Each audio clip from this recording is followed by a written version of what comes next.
আচ্ছা, আমরা আগের ক্লাসে এডুকেশনাল স্ট্যাটিস্টিক্স অর্থাৎ ইউনিট 10 আলোচনা করতে গিয়ে আমরা স্ট্যাটিস্টিক্স এর বেসিক কিছু বিষয় সম্পর্কে আলোচনা করেছিলাম, যে কিভাবে মিড পয়েন্ট বের করতে হয়, কিভাবে ফ্রিকোয়েন্সি বের করতে হয়, ফ্রিকোয়েন্সি ডিস্ট্রিবিউশন কিভাবে করতে হয় এবং মিন বা গড় সম্পর্কে আমরা আলোচনা করেছিলাম।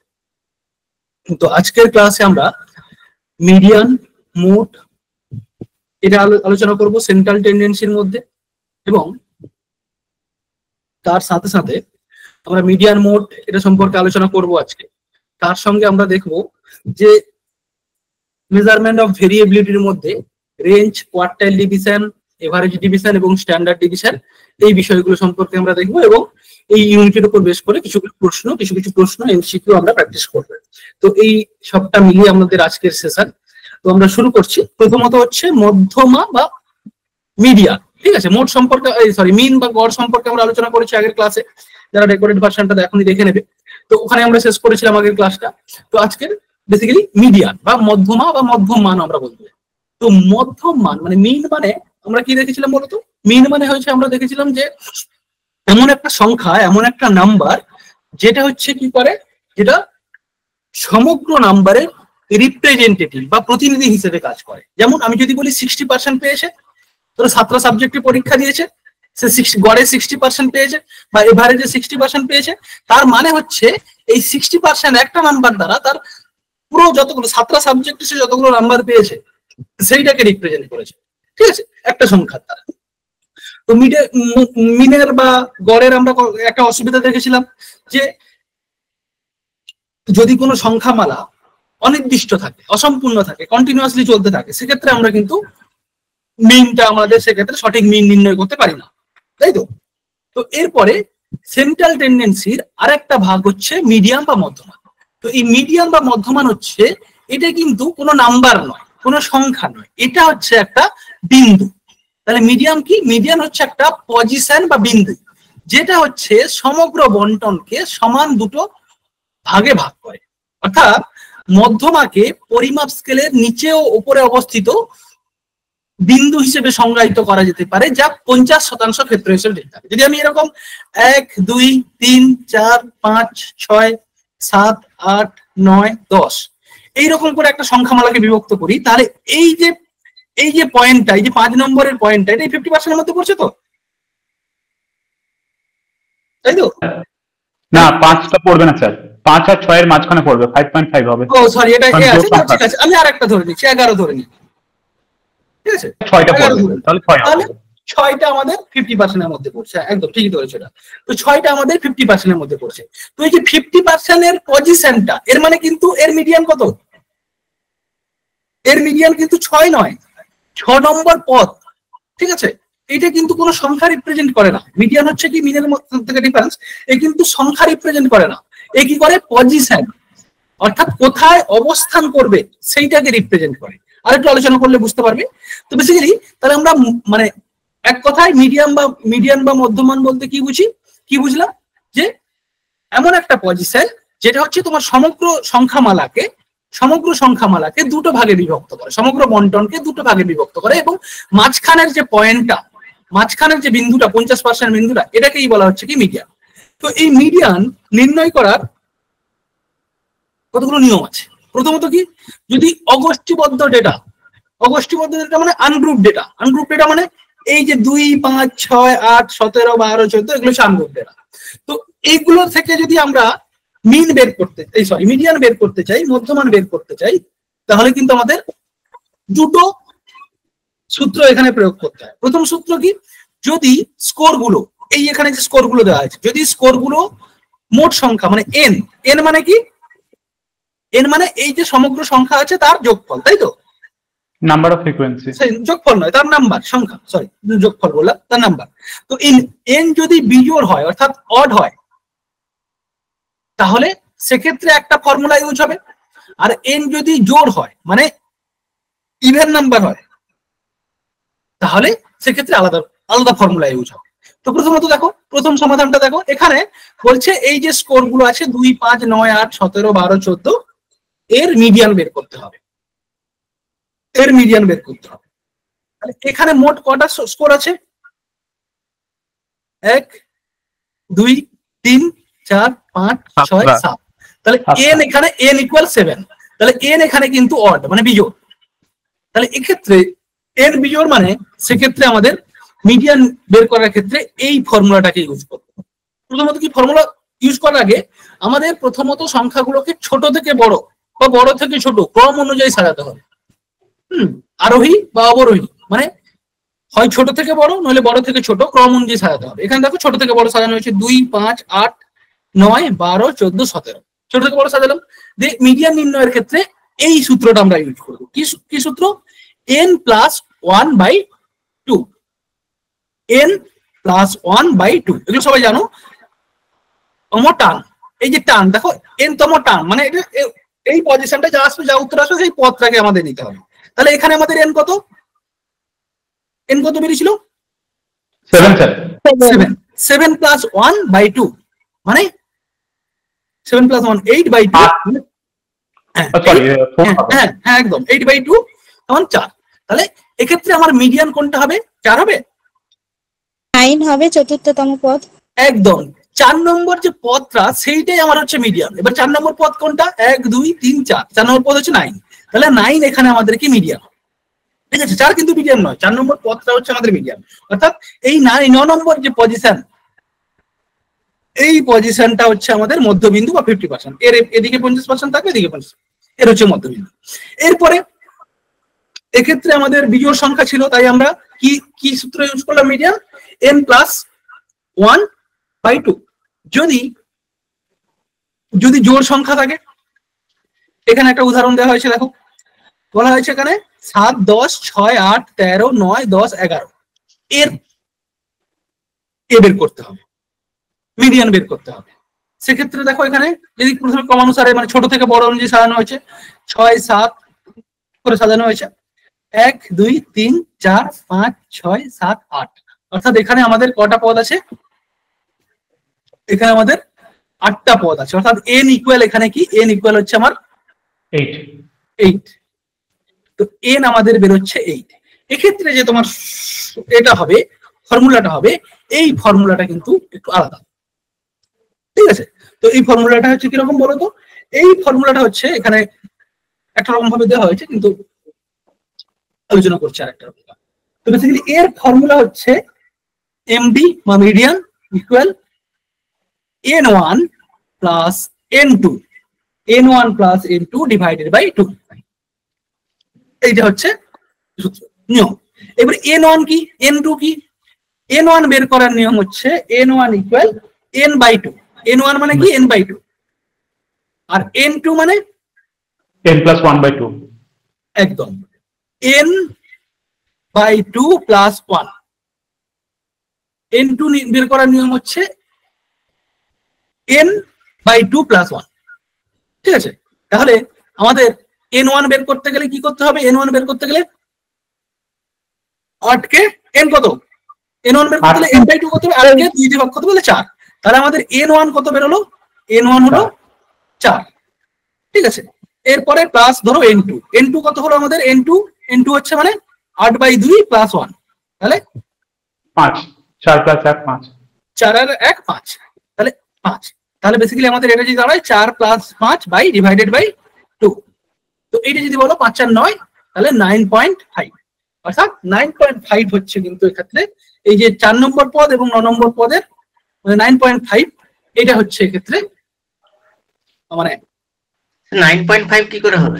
9.5 তো 4 নম্বর পদ আর 5 নম্বর পদের যোগফলের 2 দিয়ে ভাগ করতে হবে। 4 নম্বর পদের ভ্যালুটা হচ্ছে 9 আর 5 নম্বর পদটা হচ্ছে 10, তাহলে 9 প্লাস 10 মানে হচ্ছে 9, 9 10 বাই 2 মানে 9.5। হ্যাঁ হ্যাঁ, বেসিক্যালি এখানে দেখো, এখানে n1 মানে এগুলো তো টার্ম, মানে এইটা হচ্ছে n1 মানে হচ্ছে 4 নম্বর পদ, আর এটা হচ্ছে 5 নম্বর পদ। ঠিক আছে, এই যে n1 n2 বেরোলাম, n1 হচ্ছে 4 নম্বর পদ টার্ম। একটু মুছে ভালো করে বলে দিচ্ছি, সেকেন্ড একটু মুছে দিই তাহলে সুবিধা হবে। এই টার্ম গুলো আছে, এইটা আমাদের ইউজ করতে হবে।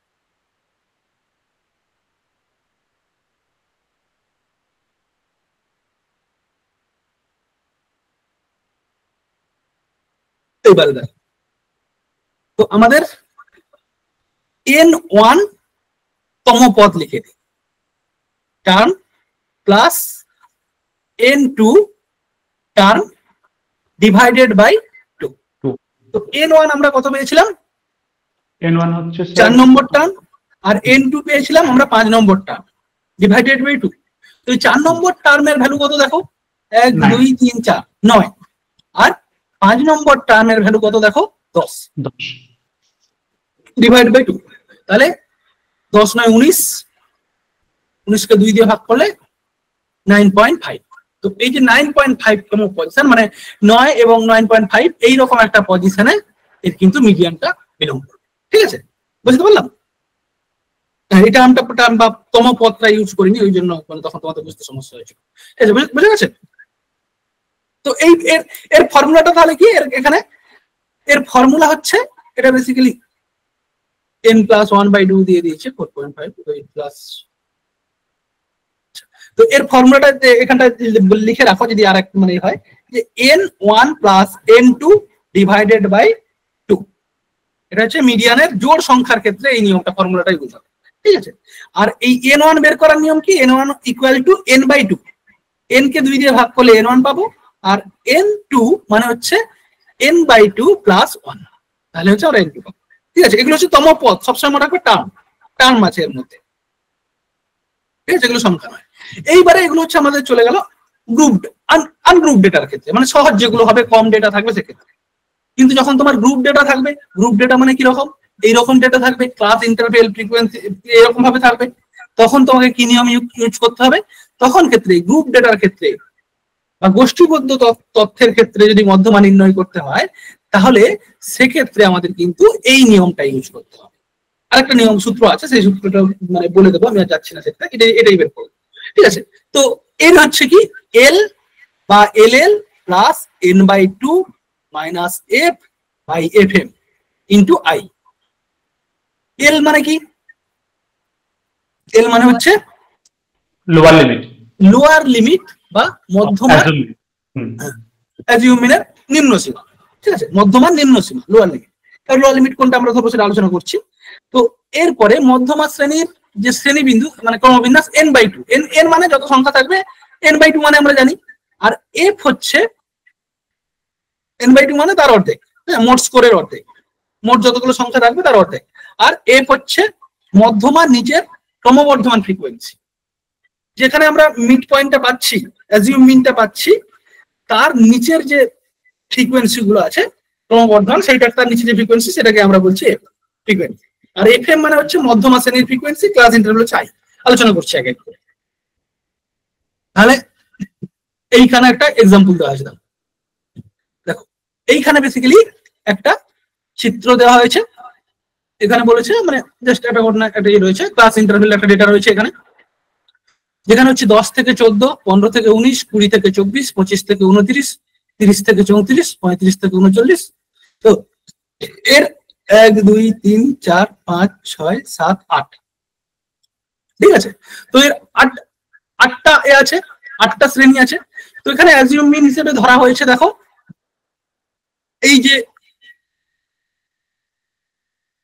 এই 30 এবং 34 এর মধ্যেই মিন বা মিডিয়ান থাকবে। বেসিক্যালি অ্যাজিউম মিডিয়ান বলা হয়, কিন্তু মিডিয়ান না, আমরা মিনকেই ধরি, দিয়ে মিডিয়ান বের করি। ঠিক আছে, তো বেসিক্যালি এইখানটা হচ্ছে আমাদের কি, এই জায়গার মধ্যে দেখবে মিডিয়ানটা থাকবে। কারণ কি, যদি জোড় সংখ্যার ক্ষেত্রে আমরা কি বলেছিলাম, যার মানটা একটু বেশি সেইটাকে আমরা রিপ্রেজেন্ট করব। তো তার লোয়ার লিমিট এই 30 থেকে 34 এর লোয়ার লিমিট কত?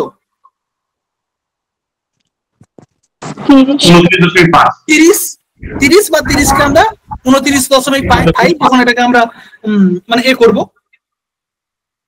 মানে বেসিক্যালি যখন আমরা এগুলোকে ডিসক্রিট মানে এগুলো ডিসক্রিট ডেটা তো কন্টিনিউয়াস হিসেবে বের করবো, সেক্ষেত্রে আমার কত হবে? 29.5। এইটা হচ্ছে আমার লোয়ার লিমিট। তাহলে আমরা এল পেলাম, লোয়ার লিমিট পেলাম। আর এন কত আছে এখানে, মানে টোটাল নাম্বার অফ এন হচ্ছে 40। তো এন, তাহলে আমরা লোয়ার লিমিট পেলাম। আর n/2 মানে 40/2 মানে 20, n/2 পেয়ে গেলাম। ঠিক আছে, এরপরে হচ্ছে সিআই এটা মানে সঠিক 29.9 এর লোয়ার লিমিট পেলাম। এরপরে হচ্ছে এফ। এফ হচ্ছে বেসিক্যালি এফ মানে এখানে যে মধ্যমার নিচে, মধ্যমা কোনটা আমাদের এর, তো এর নিচে যে ক্রমবর্ধমান CMF cumulative frequency. Cumulative frequency জানো তো কি? কিউমুলেটিভ ফ্রিকোয়েন্সি কি একদম বলো তো।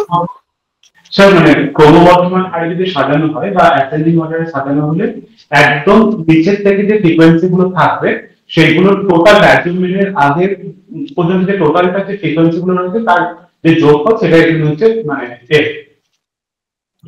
একদম।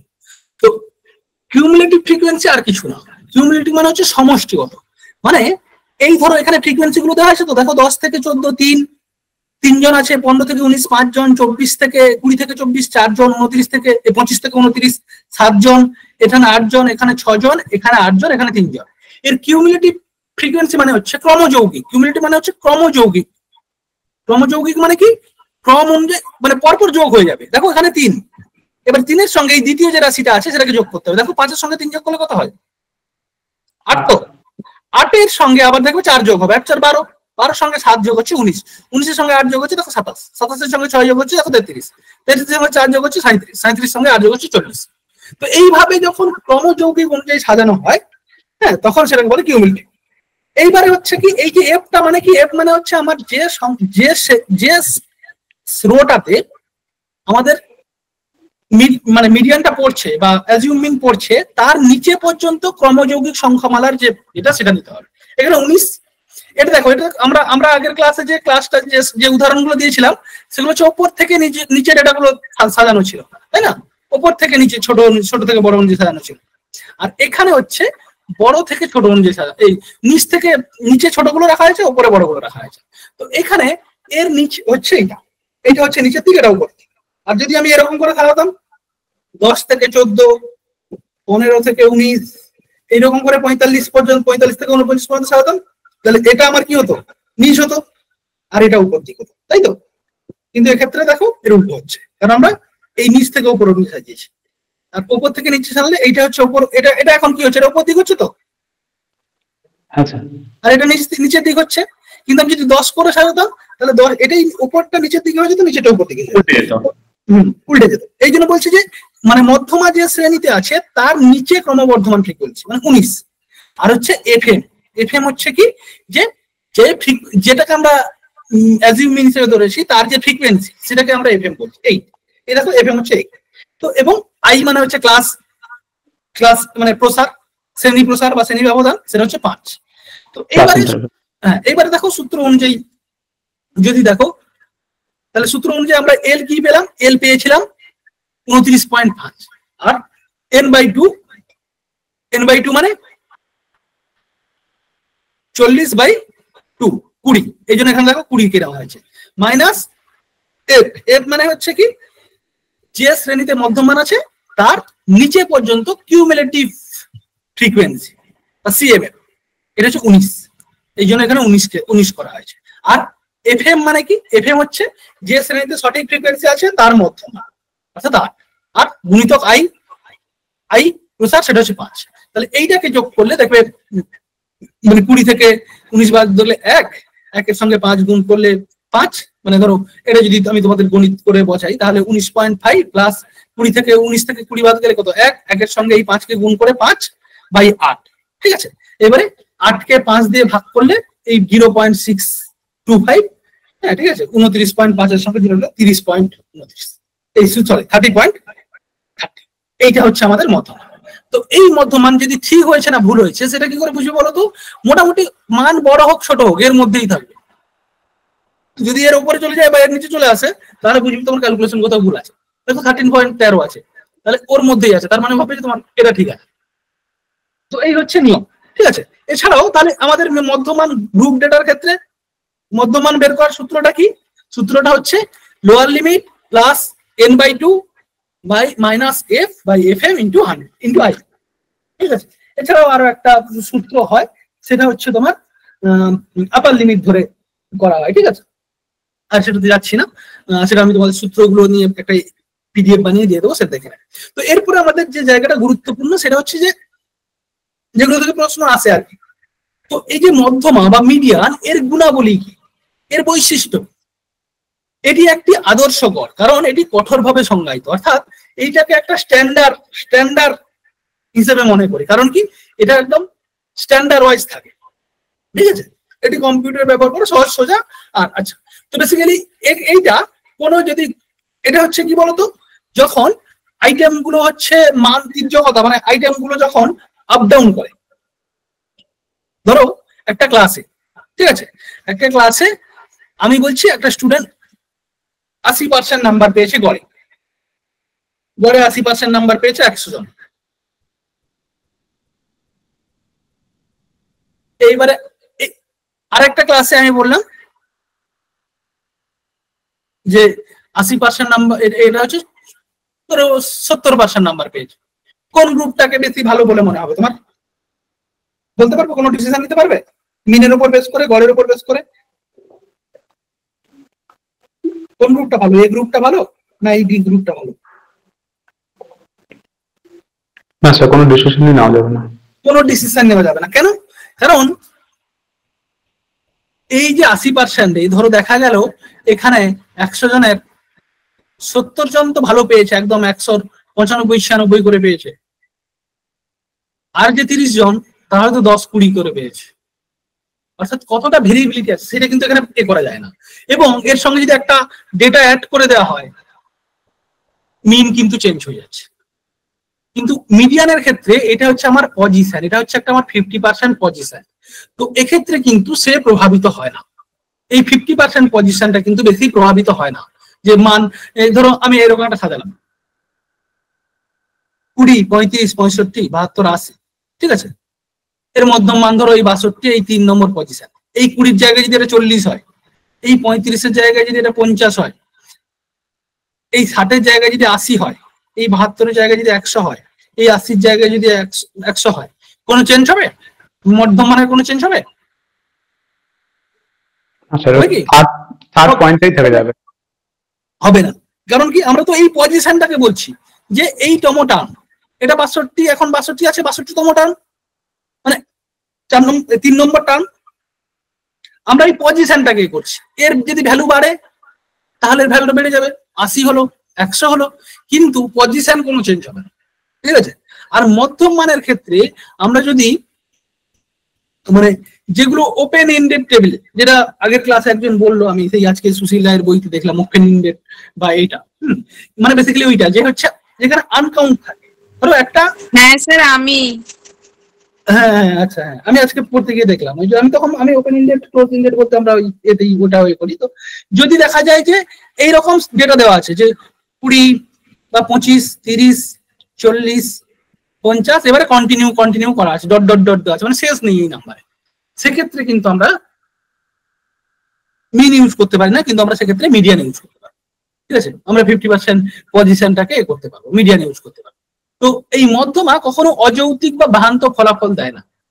অসম শ্রেণী ব্যবধান থেকে এটি নির্ধারণ করা যায়। যে শ্রেণী ব্যবধান গুলো অসম মানে কি, ধরো একজন 10 পেয়েছে, একজন 1 পেয়েছে, আবার একজন 100 পেয়েছে, এইরকম একটা গ্রুপ আছে, মানে এই গ্রুপে সমান নেই। আবার ধরো যে বললাম কোন গ্রুপে গড়ে সবাই 40 থেকে 45-এর মধ্যে পেয়েছে, মানে সবাই একটা সমগোত্রীয় গ্রুপ, এটাকে বলা হয় হোমোজিনিয়াস গ্রুপ। আর এটাকে বলা হয় হেট্রোজিনিয়াস গ্রুপ, মানে এখানে 1 পাওয়ার স্টুডেন্ট আছে, 10 পাওয়ার স্টুডেন্ট আছে, 100 পাওয়ার স্টুডেন্ট আছে। তো এইরকম জায়গার ক্ষেত্রে কিন্তু আমাদের মিডিয়ানই ইউজ করা হয়। এবারে মিডিয়ানের সীমাবদ্ধতা কি, লিমিটেশন কি? এই যে প্রতিটি স্কোরের সমান গুরুত্ব দেয় না, এইটা প্রতিনিধি, এটা প্রকৃত স্কোরকে নাও হতে পারে, মানে বেসিক্যালি প্রকৃত স্কোরকে এরা কিন্তু প্রতিনিধি করতে পারে না। এ কি করে, একটা পজিশন দেখিয়ে দেয়, এই পজিশনের উপরে 50% আছে, পজিশনের নিচে 50% আছে, কিন্তু মূল মানে প্রতিনিধি স্থানীয় স্কোর রিপ্রেজেন্ট করতে পারে না। যেটা কে করতে পারে, যেটা হচ্ছে মিন করতে পারে, ঠিক আছে। এর মাধ্যমে আমরা বীজগণিতিক প্রক্রিয়া, বেসিক্যালি মিনটা, মানে গড়ের ক্ষেত্রে সবচেয়ে বেশি আমরা মিনকে কেন ইউজ করি জানো তো? কারণ আমরা বেশিরভাগ ক্ষেত্রে আমরা মিন ইউজ করি, কিন্তু কিছু কিছু ক্ষেত্রে আমরা মিন ইউজ করতে পারি না, তখনই মিডিয়ান ইউজ করি, তখনই মোড ইউজ করি, না হলে কিন্তু আমরা মিন যাই না।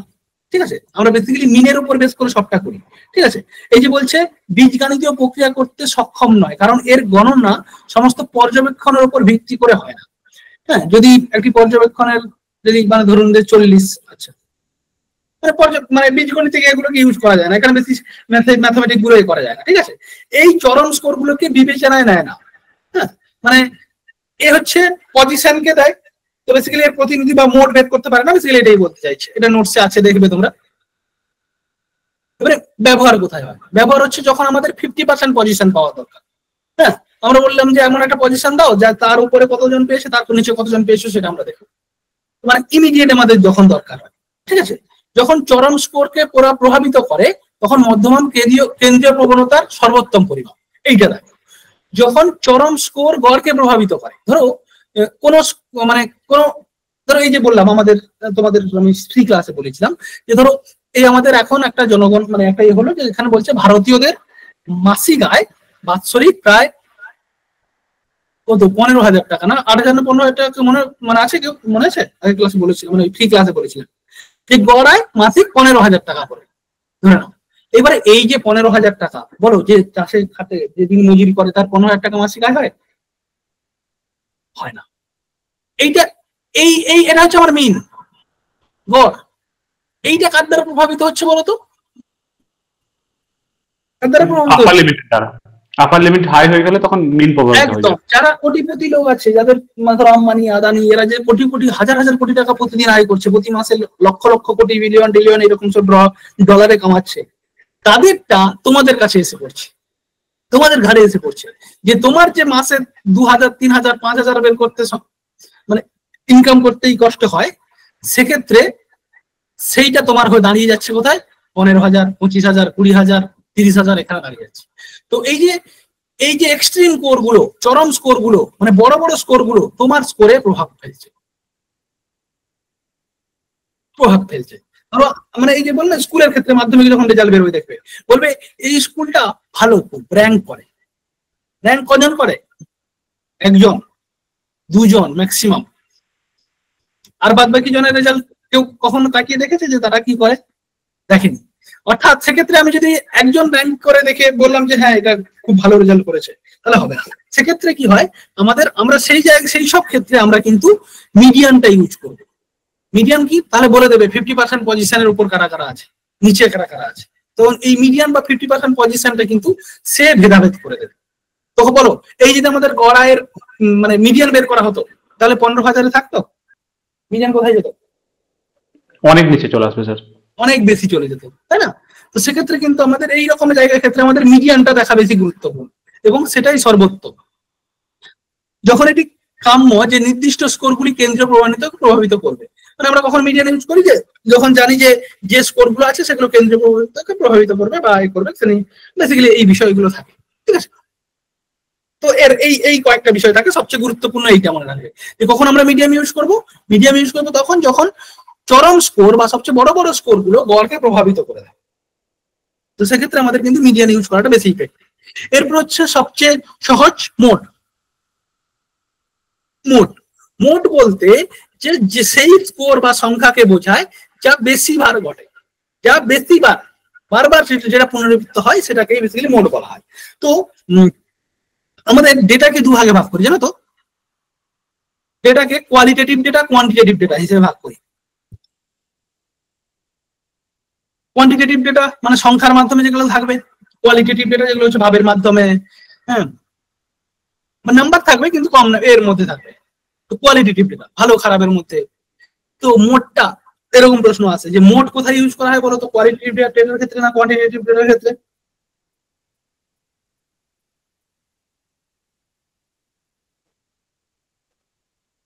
মোড কিন্তু কোয়ালিটেটিভ ডেটার ক্ষেত্রে ইউজ করা হয়। কিরকম? ধরো প্রশ্ন হলো, ধরো তোমরা প্রশ্ন করলে 37 জন আছো, বা ধরো 40 50 40 জন আছো, যে আমি ভালো পড়াই কি খারাপ পড়াই। আমি তাহলে কি তোমাদের জিজ্ঞেস করবো তো যে আমি ভালো পড়াই না খারাপ পড়াই? তোমরা কেউ কেউ বলবে ভালো, কেউ কেউ বলবে খারাপ।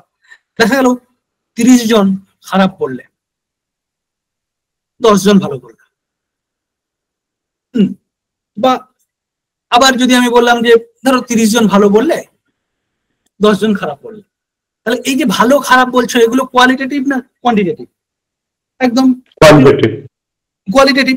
তো এই ক্ষেত্রে যদি এক্ষেত্রে আমি কি মিন ইউজ করতে পারবো, মিডিয়ান ইউজ করতে পারবো না স্যার।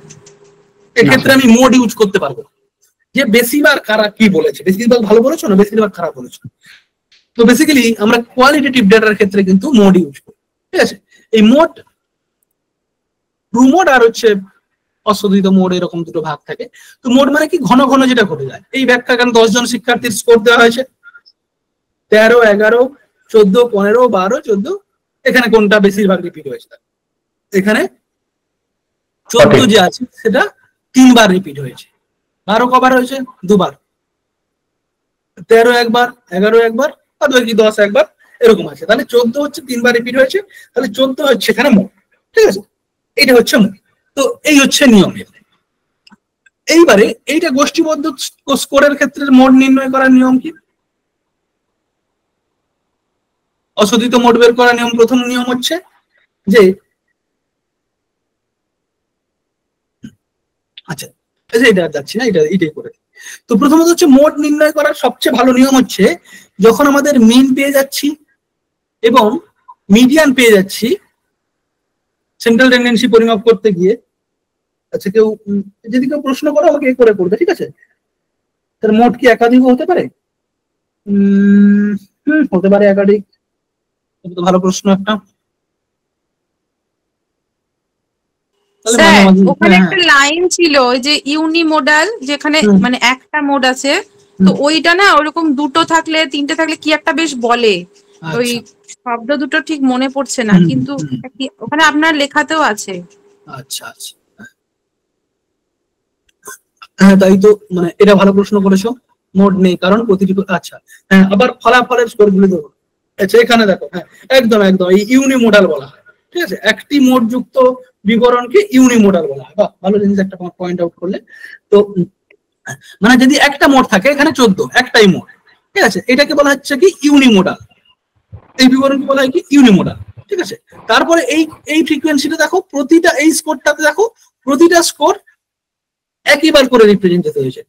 তো সেক্ষেত্রে কোনো মোড নেই, কারণ প্রতিটি করে ফ্রিকোয়েন্সি সমান। 32 একবার হয়েছে, 37 একবার, 42, 41, 56, 59, কোনো রিপিট হয়নি। আর তৃতীয় স্কোরের ক্ষেত্রে দেখো, এই তো এই তৃতীয় স্কোরের ক্ষেত্রে দেখো এখানে আমরা দুটো মোড লক্ষ্য করছি, 50 এবং 75। 50 কবার হয়েছে দুবার। এগুলোকে ওই ওয়ান মোডকে মোড বা দুটো মোডকে বাইমোডাল, তিনটা মোড থাকলে ট্রাইমোডাল এরকম বলা হয়, আর তিনের অধিক থাকলে তখন তাকে মাল্টিমোডাল বলা হয়। আচ্ছা আচ্ছা, হ্যাঁ এবার মনে পড়ে। হ্যাঁ থ্যাংক ইউ।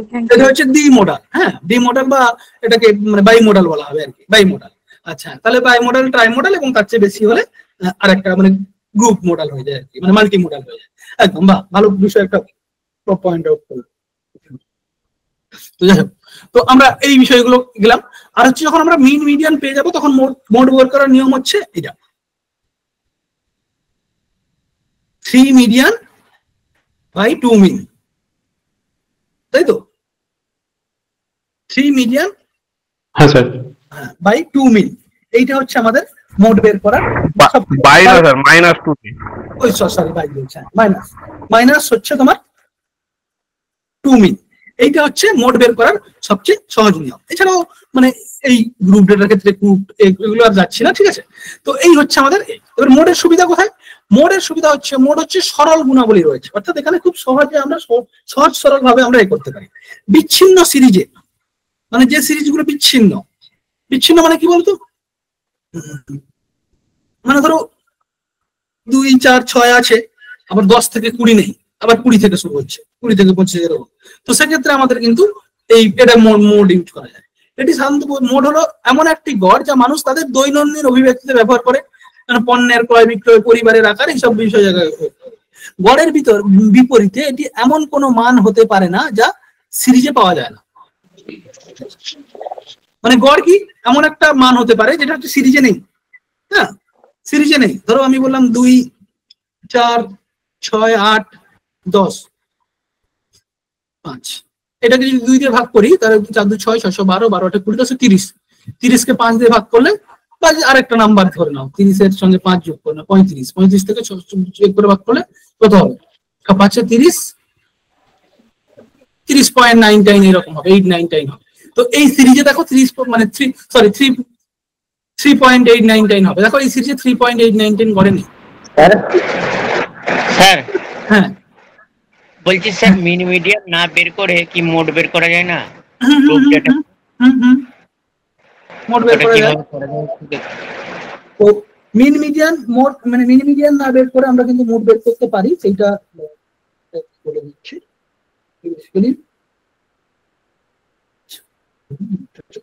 এই যে বিষয়, এই যে ক্রুড মোড মানে একটা অসংশোধিত আর কি, মানে এক্ষেত্রে আমরা ট্রু মোড পাবো না, এই অশোধিত মোড বা অভিজ্ঞতামূলক মোডটা পাবো। হ্যাঁ, এই এই এই এই অভিজ্ঞতামূলক মোডটা পাবো। দেখো এখানে কি বলা হয়েছে, তাহলে এটা বলি। তো এখানে একটা স্কোর নির্ণয় করা হয়েছে 6 6 7 8 8 9 11 10 10 11। তো এখানে এই ডেটাগুলোকে বেসিক্যালি এর মোড হলো 8। আচ্ছা, এইখানটায় এইখানে একটা ডেটা দেওয়া হয়েছে, ক্লাস ইন্টারভেল দেওয়া হয়েছে এবং তার ফ্রিকোয়েন্সি দেওয়া হয়েছে। এর আমাদের মোড বের করতে হবে। তো এটা অভিজ্ঞতা ভাবে বা নিছক পরিদর্শনের মাধ্যমে যদি আমরা দেখতে পাই, সেক্ষেত্রে শ্রেণী ব্যবধান দেখো মানে মিডিল, মানে এক্ষেত্রে আমাদের কিন্তু অ্যাজিউম মিন ইউজ করতে হবে। এই অ্যাজিউম মিন যদি ইউজ করো 1 2 3 4 5 6 7 8, মানে 4 নম্বরটা হবে বেসিক্যালি 40 থেকে 44 এর মধ্যে হবে, কারণ এর ফ্রিকোয়েন্সিটা বেশি আছে। তো 40 এবং 44 এর মধ্যে দেখো ফ্রিকোয়েন্সি রয়েছে 15। তো এক্ষেত্রে 40 এবং 44 এর যে মধ্যবিন্দু, এইটাই হবে মোড। এই 40 এবং 44 এর যে মধ্যবিন্দু, এটাই হবে মোড। তো সেক্ষেত্রে এই জন্য ক্রুড মোডের মানে অসংযোজিত আর কি, অসংশোধিত। ঠিক আছে, এটা হলো ক্রুড মোড। স্যার এক্ষেত্রে যেটা ওই অ্যাজুমিন আপনি করলেন, এটা ম্যাক্সিমাম ফ্রিকোয়েন্সিকে অবলম্বন করে না স্যার? হ্যাঁ, মানে জোড় সংখ্যার ক্ষেত্রে আমরা এটা ইউজ করি, যখন বিজোড় তো কোনো সমস্যা নেই। না স্যার, এখানে দেখুন সব থেকে বেশি ফ্রিকোয়েন্সি 15 আছে, তাই 15টাকে ধরে আমাদেরকে এটাকে মানে হ্যাঁ, ওটাই আমরা ওটাকে ধরে নিই। ঠিক আছে, ওইটাকে আমরা ধরে নিই জোড় সংখ্যা। তো এক্ষেত্রে দেখো 40 এবং 44 মধ্যবিন্দু বের করার নিয়ম ডিভাইডেড বাই 2, মানে মিড পয়েন্ট বের করার যে নিয়ম, সেইভাবে আমরা কিন্তু একটা অসংশোধিত গোল বের করে নিতে পারি, মোড বের করে নিতে পারি। ঠিক আছে, তো এইভাবে থাকে। আর ট্রু মোডের নিয়ম হচ্ছে এইটা হচ্ছে আমাদের ট্রু মোডের নিয়ম। তো এরপরে এই মোডের অসুবিধা কি, মোডকে আমরা কিন্তু গড়ের মতো কঠোরভাবে সংজ্ঞায়িত করতে পারি না। অর্থাৎ মোডকে আমরা বলতে পারি না যে এই আইটেমটাই অ্যাকুরেট, এটাই রিপ্রেজেন্ট করবে সমস্ত দিকে, সেটা কিন্তু বলতে পারি না। এতে কোনো বিতরণের সমস্ত পর্যবেক্ষণ অন্তর্ভুক্ত হয় না। হ্যাঁ, আইটেমগুলির ফ্রিকোয়েন্সি ঘনত্বের উপর এটা নির্ভর করে। এই যে ফ্রিকোয়েন্সি কোনটা বারবার রিপিট হয়েছে সেইটার উপর নির্ভর করে। তো মোড আমরা কোথায় ইউজ করে বললাম, কোয়ালিটেটিভ ডেটার ক্ষেত্রে। তো সেক্ষেত্রে আমরা বীজগাণিতিক প্রক্রিয়াকরণ কিন্তু এখানে করা যায় না। অসম শ্রেণী ব্যবধান থেকে মোড নির্ণয় করা যায় না। যে শ্রেণী ব্যবধানগুলো অসম, সেক্ষেত্রেও আমরা কিন্তু মোড ইউজ করতে পারি না। হ্যাঁ, মোডের ব্যবহার কোথায় হয় সাধারণত, যখন সবচেয়ে সাধারণ মান পাওয়ার কথা বলা হয়, সবচেয়ে সহজে যেটা সম্ভব সেটার কথা যদি আমরা বলি। ক্লাসের সবচেয়ে পছন্দের ছেলেটি, বৃত্তিমূলক কোর্সে সবচেয়ে জনপ্রিয় কে, ইত্যাদি ইত্যাদি। যখন কেন্দ্রীয় প্রবণতা দ্রুত দরকার এবং আনুমানিক হলেও চলবে। হ্যাঁ, যখন আমরা অ্যাকুরেট দরকার নেই, আনুমানিক এবং দ্রুত দরকার, সেক্ষেত্রে কিন্তু আমরা এই করি। যখন সর্বাধিক ঘনত্বের বিন্দু খুঁজে বের করা হয়, কোনটা বারবার রিপিট হয়েছে, এই বিষয়। তো এগুলো হচ্ছে আমাদের মোডের ব্যবহার। এরপরে আমরা চলে যাচ্ছি মেজারমেন্ট অফ ভেরিয়েবিলিটি। মোড তাহলে সেন্ট্রাল টেন্ডেন্সি কি করে, সেন্ট্রাল টেন্ডেন্সি আগেও বলেছিলাম যে মাঝে কারা অবস্থান করছে তাদেরকে নিয়ে আলোচনা করে। আর ভেরিয়েবিলিটি হচ্ছে যে এই মাঝখান থেকে কে কতটা দূরে আছে, ছড়িয়ে ছিটিয়ে কে কতটা আছে, সেইটাকে আলোচনা করে হচ্ছে বিস্তৃতি, রেঞ্জ কতটা আছে, প্রসার কতটা আছে, সেইটাকে আলোচনা করে ভেরিয়েবিলিটি। ভেরিয়েবিলিটি বা বিষমতা বা পরিবর্তনশীলতা, এর মানে হচ্ছে বিক্ষিপ্ত বা ছড়িয়ে পড়া। মানে এই যে ভেরিয়েবিলিটি পরিমাণ বলতে কেন্দ্রীয় প্রবণতার আশেপাশে স্কোরগুলি কতটা বিক্ষিপ্ত। কেন্দ্রীয় প্রবণতা মানে কি, সেন্ট্রাল টেন্ডেন্সি মানে মিন, মিডিয়ান, মোড।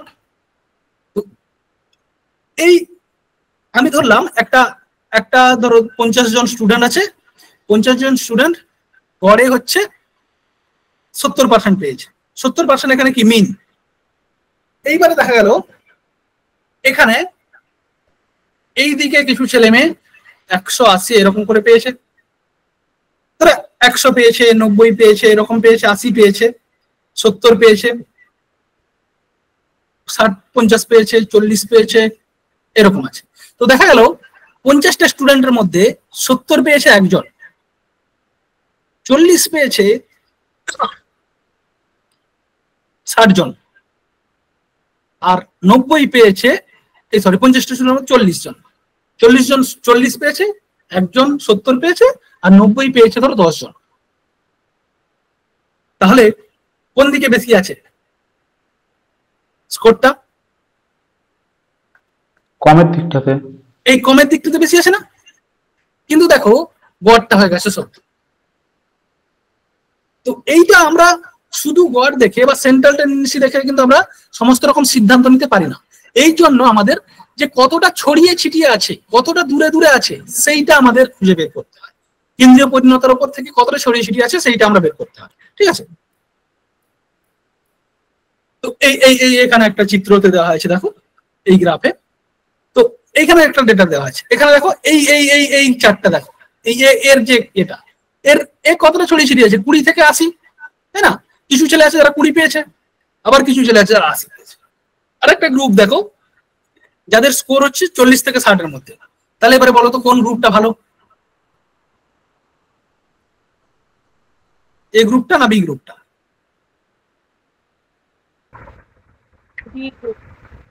40 থেকে 60 যারা পেয়েছে। একদমই তাই, বি গ্রুপটাই ভালো। কেন বলো তো?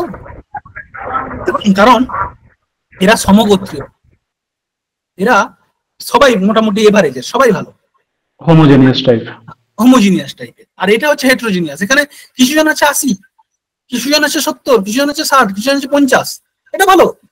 কিন্তু আবার কিছু জন আছে যারা একদম পড়াশোনা করতে পারে না, 20 পায়, 30 পায়, 40 পায়। তো বেসিক্যালি আমাদের এই রকম গ্রুপগুলো, যে বি যেটাতে আছে সেই রকম গ্রুপগুলো ভালো। তো এইবারে এই যে কতটা ছড়িয়ে ছিটিয়ে আছে এইটা জানার জন্যই আমাদের কিন্তু কেন্দ্রীয় প্রবণতা করা, এই ভেরিয়েবিলিটি বলছে। কেন্দ্রীয় প্রবণতার কিছু পরিমাপ সম্পর্কে আমরা বন্টনের পর্যবেক্ষণে বিক্ষিপ্ত বা পরিবর্তনশীলতাকে আমরা আলোচনা করি। বিক্ষিপ্ততা মানে বেসিক্যালি এটা ভেরিয়েবিলিটি। ভেরিয়েবিলিটি মানে যাকে আমরা বিষমতা বলি। বিষমতা বা বিক্ষিপ্ততা হলো কি একটি বন্টনের বিস্তার কতটা আছে, কতটা ছড়িয়ে ছিটিয়ে আছে, বিচ্ছুরণ যেটাকে আমরা বলছি, ঠিক আছে? এইগুলো ভেরিয়েবিলিটি। প্রয়োজনীয়তা পরিমাপ করার প্রয়োজনীয়তা কেন? আমরা তো মিন মিডিয়ান মোড পরিমাপ করছি, সেটাতেই তো আমাদের কাজ চলে যাচ্ছে। তাহলে আমাদের ভেরিয়েবিলিটির প্রয়োজন কেন? প্রয়োজন হচ্ছে কারণ পরিবর্তনশীলতা মানে ভেরিয়েবিলিটি পরিমাপ আমাদের তথ্যের বিদ্যমান বিচ্যুতির মাত্রা কতটা ছড়িয়ে ছিটিয়ে আছে সেটা জানতে সাহায্য করে, এবং কতটা আমাদের স্কোরগুলো, আমাদের ডেটাগুলো কতটা বৈচিত্র্যপূর্ণ সেটা বুঝতে আমাদের সাহায্য করে। গুণগত মান পৌঁছবে কিনা তা নির্ধারণ করতে সাহায্য করে। দেখো এখানে এ গ্রুপটাতে বেশি বৈচিত্র্যপূর্ণ, আর বি গ্রুপটা কি কম বৈচিত্র্যপূর্ণ, তাই না? তো সেটা আমরা ভেরিয়েবিলিটি পরিমাপ করা ছাড়া আমরা পারতাম না। কিন্তু বৈধতা পরিমাপের সঙ্গে আমরা বিভিন্ন ইউনিটের প্রকাশিত মূল তথ্যের তুলনা, আচ্ছা, কেন্দ্রীয় প্রবণতা দ্বারা প্রদত্ত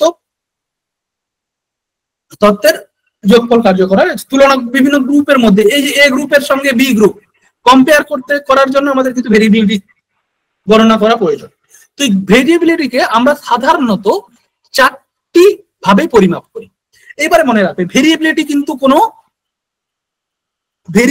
কিন্তু কোনো নাম্বার নয়, কোনো সংখ্যা নয়, এটাও কিন্তু একটা রেঞ্জ, এটাও একটা রেঞ্জ আলোচনা করছি। তো এর 4টি পরিসর, প্রথমত হচ্ছে রেঞ্জ বা পরিসর, কোয়ার্টাইল বিচ্যুতি যাকে আমরা কোয়ার্টাইল ডিভিশন, গড় বিচ্যুতি বা এভারেজ ডিভিশন, স্ট্যান্ডার্ড বিচ্যুতি বা স্ট্যান্ডার্ড ডিভিশন। এই 4টে ভাগে আমরা মেজারমেন্ট অফ ভেরিয়েবিলিটি, হ্যাঁ, সিলেবাসে যেটা এই যে মেজারমেন্ট অফ ভেরিয়েবিলিটি বা বিষমতার পরিমাপ করতে গেলে আমরা 4 ভাগে ভাগ করি। সবচেয়ে সহজ উপায় হচ্ছে রেঞ্জ বা পরিসর, ঠিক আছে? রেঞ্জ মানে কি? রেঞ্জ বলতে এমন একটা বিস্তারকে বোঝায় যেটা হচ্ছে সবচেয়ে সাধারণ। মানে এখানে আমাদের একটা মানে ডেটা বা একটা বন্টনের একটা সামগ্রিক চিত্র তোমার সামনে তুলে ধরা সহজভাবে। কিভাবে? রেঞ্জের সূত্র হচ্ছে, রেঞ্জ বা পরিসর নিয়মের সূত্র হচ্ছে H - L। তোমার যে স্কোর গুলো আছে সেই স্কোরের হাই লেভেল থেকে হাইয়েস্ট যে স্কোরটা আছে, সবচেয়ে যে সর্বোচ্চ স্কোরটা আছে, সেখান থেকে সবচেয়ে যে সর্বনিম্ন স্কোরটা এল বিয়োগ করে নিলে আমরা যেটা পাবো সেটা হচ্ছে ওর রেঞ্জ। এখানটায় দেখো একটি ক্লাসে 20 জন শিক্ষার্থীর নাম্বার দেওয়া হয়েছে। এখানে দেখো নাম্বার গুলো দেখলে সবচেয়ে লোয়ার, সবচেয়ে বেশি কোনটা পেয়েছে বলতো? 22, 48, 53, 60, 55, 65, এগুলো থেকে যদি দেখো সবচেয়ে হাইয়েস্ট হচ্ছে 70, অর্থাৎ হাইয়েস্ট কিন্তু এখানে 70, অর্থাৎ এই যে আমার এই কি হবে, এই হবে 70। আর সবচেয়ে লোয়েস্ট স্কোর যদি দেখো সেটা হবে 15। তাহলে 70 থেকে 15 বাদ গেলে কত হচ্ছে? 55। 55 হচ্ছে কি রেঞ্জ। 55 মানে কি? এর প্রসার কতটা আছে? প্রসার মানে হ্যাঁ, মানে এই lower limit to upper limit. হ্যাঁ, এইটা কিন্তু আমাদের রেঞ্জটা কিন্তু খুব হাই রেঞ্জ না এটা? একজন 15 পেয়েছে আর একজন 70 পেয়েছে, অর্থাৎ 55 হচ্ছে এর রেঞ্জ। আবার যদি দেখি কোন গ্রুপের সবচেয়ে যে লোয়েস্ট সে হচ্ছে 50 আর সবচেয়ে যে হাইয়েস্ট সে হচ্ছে 60 পেয়েছে, তাহলে এর রেঞ্জ কত? 10। এবারে বলো কোন গ্রুপটা ভালো? সেকেন্ড গ্রুপটা। রেঞ্জ যত কম হবে, এই যে 55 রেঞ্জ এসছে, এটা কিন্তু ভালো লক্ষণ নয়। রেঞ্জ যত কম হবে ততই কিন্তু ভালো হবে, বুঝবে যে রেঞ্জ কম মানে ডেটা বন্টন ভালো এবং ভালো, সেটা ভালো, ঠিক আছে। আর রেঞ্জ বেশি হলে তখন বুঝবে যে সেখানে মানে ভালো খারাপ সব মিলিয়ে আছে। এই রেঞ্জের সুবিধা কি? রেঞ্জের সুবিধা হচ্ছে এটা সহজে গণনা করা যায় এবং সহজ গণনা, ঠিক আছে। এটি ভেরিয়েবিলিটির সবচেয়ে সহজ পরিমাপক, এটি পরিবর্তনশীলতা দ্রুত অনুমান করা যায়। এর সুবিধা অসুবিধা কি? স্কোরের ওঠানামার দ্বারা রেঞ্জ ব্যাপকভাবে প্রভাবিত হয়। এই স্কোরের ওঠানা এভাবে যদি আমার হাইয়েস্ট লেভেলটা 70 থেকে 80 হয়ে যায়, 80 থেকে 90 হয়ে যায়, তাহলে কি আমার রেঞ্জ সেম থাকবে? সেম থাকবে না। আর লোয়ার লিমিট যদি একটু বেড়ে যায় বা কমে যায়, তাহলে কিন্তু সেটা রেঞ্জের উপর ইফেক্ট করবে। অর্থাৎ স্কোর যদি চেঞ্জ হয় তাহলে সেক্ষেত্রে রেঞ্জও কিন্তু ব্যাপকভাবে প্রভাবিত হয়। একটি সমস্ত এই যে রেঞ্জ আমরা করছি, পরিমাপ করছি, এটা কিন্তু সিরিজের সমস্ত মানে সমস্ত বিষয়কে আমরা পর্যবেক্ষণ করছি না, আমরা ভেতরে দেখছি না। ধরো আমি বললাম একটা স্কোরে যে একজন 15 পেয়েছে আর একজন 70 পেয়েছে, আমি বলে দিচ্ছি 55 হচ্ছে এর রেঞ্জ। কিন্তু দেখা গেল যদি 20 জন থাকে, এই 20 জনের মধ্যে একজন 15 পেয়েছে আর একজন 70 পেয়েছে, বাদ বাকি সবাই 55 থেকে 60 মধ্যে আছে। তাহলে কি রেঞ্জটা অ্যাকুরেট হলো? রেঞ্জ দেখে যে বিচার করলে অ্যাকুরেট হলো? তাহলে বলবে এই গ্রুপটা খারাপ, এই রেঞ্জ বেশি আছে গ্রুপটা খারাপ? না, খারাপ বলতে পারে। আচ্ছা একবার বলুন ব্যাপারটা। হ্যাঁ বলছি, ধরো আমার 20 জন স্টুডেন্ট আছে, 20 জন স্টুডেন্টের মধ্যে আমি রেঞ্জ বের করলাম, লোয়েস্ট যে পেয়েছে, হাইয়েস্ট পেয়েছে 70, লোয়েস্ট পেয়েছে 15, ঠিক আছে। এইবারে আমার রেঞ্জ কত বেরিয়েছে? 55, তাই তো? তাহলে 55 রেঞ্জ মানে কি? আমি বলবো গ্রুপটা খারাপ। কিন্তু যদি দেখা যায় যে 15 মাত্র একজন পেয়েছে, 70 একজন পেয়েছে, বাদ বাকি যে 18 জন আছে তাদের 55 থেকে 60 মধ্যে রেজাল্ট আছে, তাহলে কি রেঞ্জ যে গ্রুপটাকে খারাপ বলেছিল সেটা কি সত্যি খারাপ? না। তো বেসিক্যালি রেঞ্জ এই জন্য এখানে বলছে যে রেঞ্জ কিন্তু আমাদের ভেতরের সমস্ত বিষয়গুলোকে পর্যবেক্ষণ করে তৈরি হয় না, এটা শুধুমাত্র সর্বোচ্চ এবং সর্বনিম্ন স্কোরকে বিবেচনা করা হয়। তার ফলে কি হয়? তার ফলে কিন্তু আমরা রেঞ্জ থেকে সবসময় সঠিকভাবে ডেটা পেতে পারি না। এই জন্য এটা সহজ বলা হচ্ছে, মানে অসুবিধা আর কি। এটা ওপেন এন্ডেড ডিস্ট্রিবিউশনের ক্ষেত্রে রেঞ্জ ব্যবহার করা যাবে না। যখন ডেটা শেষ হচ্ছে না, কন্টিনিউয়াসলি চলে যাচ্ছে, তখন কিন্তু আমরা রেঞ্জ ব্যবহার করতে পারবো না। নমুনা সংগ্রহের ওঠানামা এটি ব্যাপকভাবে প্রভাবিত করে, ঠিক আছে। চরম স্কোর দ্বারা এটি ব্যাপকভাবে প্রভাবিত। এই যে বললাম চরম স্কোর দ্বারা, এই যে দুটো স্কোর, চরম স্কোর, লোয়েস্ট স্কোর এবং হাইয়েস্ট স্কোর, চরম স্কোরটাকে আমরা মেনে তৈরি করেছিলাম, তার ফলে এই ভুলটা হয়েছে। অর্থাৎ চরম স্কোর দ্বারা কিন্তু এটা ব্যাপকভাবে মানে প্রভাবিত হয়, ঠিক আছে। এবারে রেঞ্জের ব্যবহার করি কখন? যখন চলকের মানের তারতম্য খুব বেশি না হয়, যখন বেশি ভেরিয়েবিলিটি না থাকে, কাছাকাছি সমগুলো থাকে, তখন আমরা রেঞ্জে করবো। যখন খুব বেশি ছড়িয়ে ছিটিয়ে বা খুব কম ছড়িয়ে ছিটিয়ে থাকে, হ্যাঁ মানে ধরো খুব বেশি ছড়িয়ে ছিটিয়ে থাকে বা খুব কম থাকে, তখন পরিসর পরিবর্তন সর্বত্র। যখন তথ্য খুব বেশি ছড়িয়ে ছিটিয়ে থাকে এবং খুব কম, যাই হোক এটা করছি। তো বেসিক্যালি এভাবে আমরা রেঞ্জ গুলোকে কিন্তু ইউজ করি। তো এবার তাহলে রেঞ্জ হচ্ছে সবচেয়ে লোয়েস্ট লেভেল। এরপর হচ্ছে কোয়ার্টাইল ডিভিয়েশন। এই কোয়ার্টাইল ডিভিয়েশন বা কিউডি, এইটা কিন্তু একটু ভালো করে দেখে নাও, কারণ আমরা যখন পার্সেন্টাইল করবো, পার্সেন্টাইল র্যাঙ্ক করবো, তখন কিন্তু আমাদের এই কোয়ার্টাইল ডিভিশন কাজে লাগবে। মানে বেসিক্যালি এই Q1 Q2 Q3 এগুলোর উপর বেস করে আমরা পার্সেন্টাইল বের করব। তো কোয়ার্টাইল ডিভিয়েশন এটাও কিন্তু ভেরিয়েবিলিটির বা পরিবর্তনশীলতার বা বিষমতার আরেকটি পরিমাপ। এখানে কি করা হয়, প্রথমত দেখো এই চারটা দেখো। কোয়ার্টাইল মানে কি জানো তো? কোয়ার্টাইল মানে চতুর্থাংশ। আমি যদি বলি 12 মাসকে কোয়ার্টাইলে ভাগ করব, 3 মাস, তাহলে 12 ডিভাইডেড বাই 4, 3 মাস করে করে এক একটা। মানে ধরো সেমিস্টারে যদি ভাগ করি 6 মাস, আর মানে 4 ভাগ করতে হবে, 4 ভাগ করতে হবে। একটা বৃত্তকে যদি আমরা 4 ভাগ করি, এই এক একটা ভাগ হচ্ছে এক একটা কোয়ার্টাইল। 1 ভাগ, 2 ভাগ, 3 ভাগ, 4 ভাগ, এইটা হচ্ছে এক একটা কোয়ার্টাইল। সম্পূর্ণ বৃত্তটা হচ্ছে কত? 100%। আর এই প্রথম ভাগটা কত?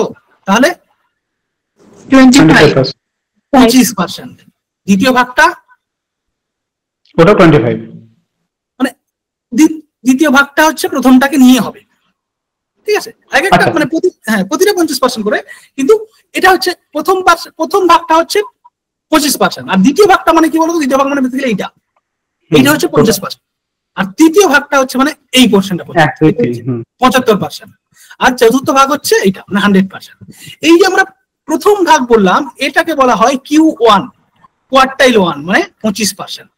আর এই যে দ্বিতীয় ভাগ বললাম, যেটাকে আমরা বলছি Q2 মানে 50%। Q2 মানে 50%। আর Q3 মানে কোয়ার্টাইল 3 মানে 75%, আর Q4 মানে হচ্ছে 100%, 100%। তো এইগুলো হচ্ছে কোয়ার্টাইল। তাহলে কোয়ার্টাইল 1 মানে হচ্ছে 25%, আর কোয়ার্টাইল 2 মানে হচ্ছে 50%, কোয়ার্টাইল 3 মানে হচ্ছে 75%, এবং কোয়ার্টাইল 4 বেসিক্যালি এটা। তো এইবারে বলো, এই যে Q2 বললাম, কোয়ার্টাইল 2 বললাম, এটা আমরা কার সঙ্গে যোগ করতে, কার সঙ্গে কম্পেয়ার করতে পারি 50% কে? স্যার মিডিয়ানের সাথে। একদমই তাই, Q2 মানে হচ্ছে মিডিয়ান, ঠিক আছে? কোয়ার্টাইল ডিভিয়েশন মানে হচ্ছে মিডিয়ানের সাথে না, কোয়ার্টাইল ডিভিয়েশন মানে মিডিয়ান নয়। Q2 মানে হচ্ছে মিডিয়ান। না না, কোয়ার্টাইল ডিভিয়েশন আর মিডিয়ার মধ্যে ডিফারেন্স আছে, কিন্তু এটা ভালো করে বুঝতে হবে। কোয়ার্টাইল ডিভিয়েশনের মানে কোয়ার্টাইলকে ডিভিয়েশনকে আমরা কিউডি বলছি, বা কোয়ার্টাইলকে আমরা কিউডি বলছি, কিউডি ডিভিয়েশন। মানে এখানে দেখো, প্রথমে একটু করে নি।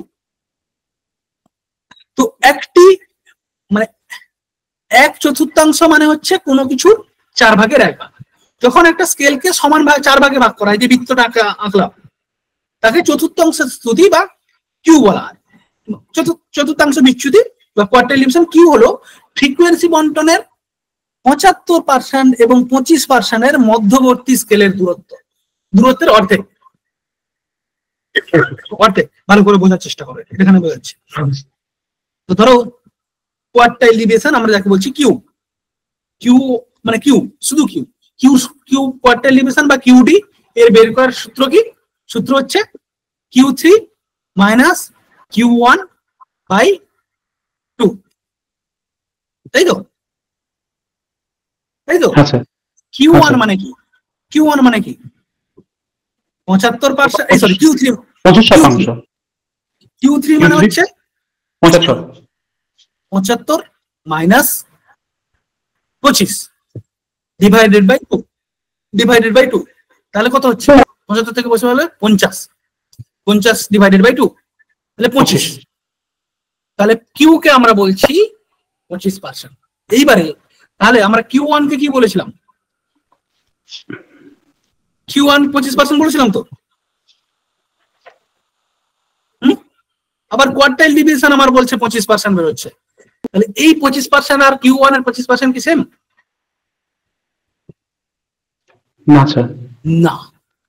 এ হচ্ছে বলো। বলছি এখানে 100 দিয়ে আপনি করেছেন দেখে সেক্ষেত্রে 1 এসছে, এবার অন্য কোনো থাকলে তো তখন অন্য বেরোতে পারে। না মানে থাকতে বেরোতে পারে, কিন্তু বেসিক্যালি Q1 এরই মানটা তো বেরোবে, মানে নিয়ম অনুযায়ী রেজাল্ট একই আসবে, রেজাল্ট একই আসবে, মানে প্রসেসটা একই আসবে। হ্যাঁ পার্সেন্টেজে করবে এইরকমই আসবে, কিন্তু ডিফারেন্স কি দেয়? Q1 এর সঙ্গে কোয়ার্টাইল ডিভিশনের ডিফারেন্স কি দেয়? কোয়ার্টাইল ডিভিশন কি বলছে যে Q3 মানে এই 75% থেকে এই 25% বিয়োগ করে যেটা বেরোবে, এই রেঞ্জের যেটা বেরোবে তার হাফকে তাকে 2 দিয়ে ভাগ করলে বলছে সেইটা হচ্ছে কিউডি। মানে Q3 মানে কি 75%, 75% থেকে এই 25% ভাগ করে এই মাঝের যে জায়গাটা আসবে, মাঝের কোন জায়গাটা আসবে? 75 থেকে এই 25 এই জায়গাটা আসবে না? হ্যাঁ স্যার। এর হাফকে এই যে Q2 মানে বেসিক্যালি মানে বোঝানোর জন্য এর হাফকে মানে ডিভাইডেড বাই 2টা যে করা হয়েছে সেই জন্য এর হাফকে সেটাকেই বলা হচ্ছে কি কিউ। মানে Q1 মানে এটা, মানে Q1 যখন আমরা বলছি তখন আমি কি বলছি, তখন কিন্তু আমি 100% কে ক্যালকুলেট করে বলছি। Q2 যখন বলছি আমি তখন আমি 100% কে ক্যালকুলেট করে বলছি। Q3 Q4 তখন আমি 100% কে ক্যালকুলেট করে বলছি। কিন্তু যখন আমি কোয়ার্টাইল ডিভিশন বের করছি তখন আমরা 100% এ যাচ্ছি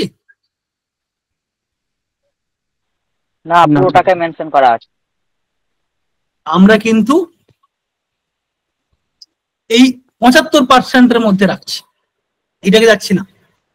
এই Q3 থেকে Q1 কে বাদ দিয়ে যেটা বেরোচ্ছে সেটাকে 2 দিয়ে ভাগ করছি। এইখানটায় আছে দেখো, আর একটু বুঝতে সুবিধা হবে। দেখো এখানে আমরা দেখলাম কি Q1 হলো একটি বন্টনের নিচের 25% কেস, অর্থাৎ একটি বন্টনের এটা যদি আমি 1 থেকে 100 করি এই নিচের 25% হচ্ছে Q1 আর ওপরের 75% হচ্ছে কি Q3 আর মাঝে হচ্ছে Q2 যেটাকে আমরা মধ্যমা বন্টনের মধ্যমাও বলতে পারি। এবারে কোয়ার্টাইল, তৃতীয় কোয়ার্টাইল বা মানে তৃতীয় কোয়ার্টাইল থেকে যখন আমরা প্রথম কোয়ার্টাইলকে বিয়োগ করে যেটা পাই তাকে অর্ধেক করি, তার দূরত্বের অর্ধেক। তাহলে আমরা দেখো আমরা এখানে Q3 থেকে Q1 ভাগ করে এই দূরত্বটা পেলাম, এই 50% দূরত্বটা পেলাম। এই 50% এর যে অর্ধেক 25% এইটাকে বলা হচ্ছে কিউ, কোয়ার্টাইল ডিভিশন।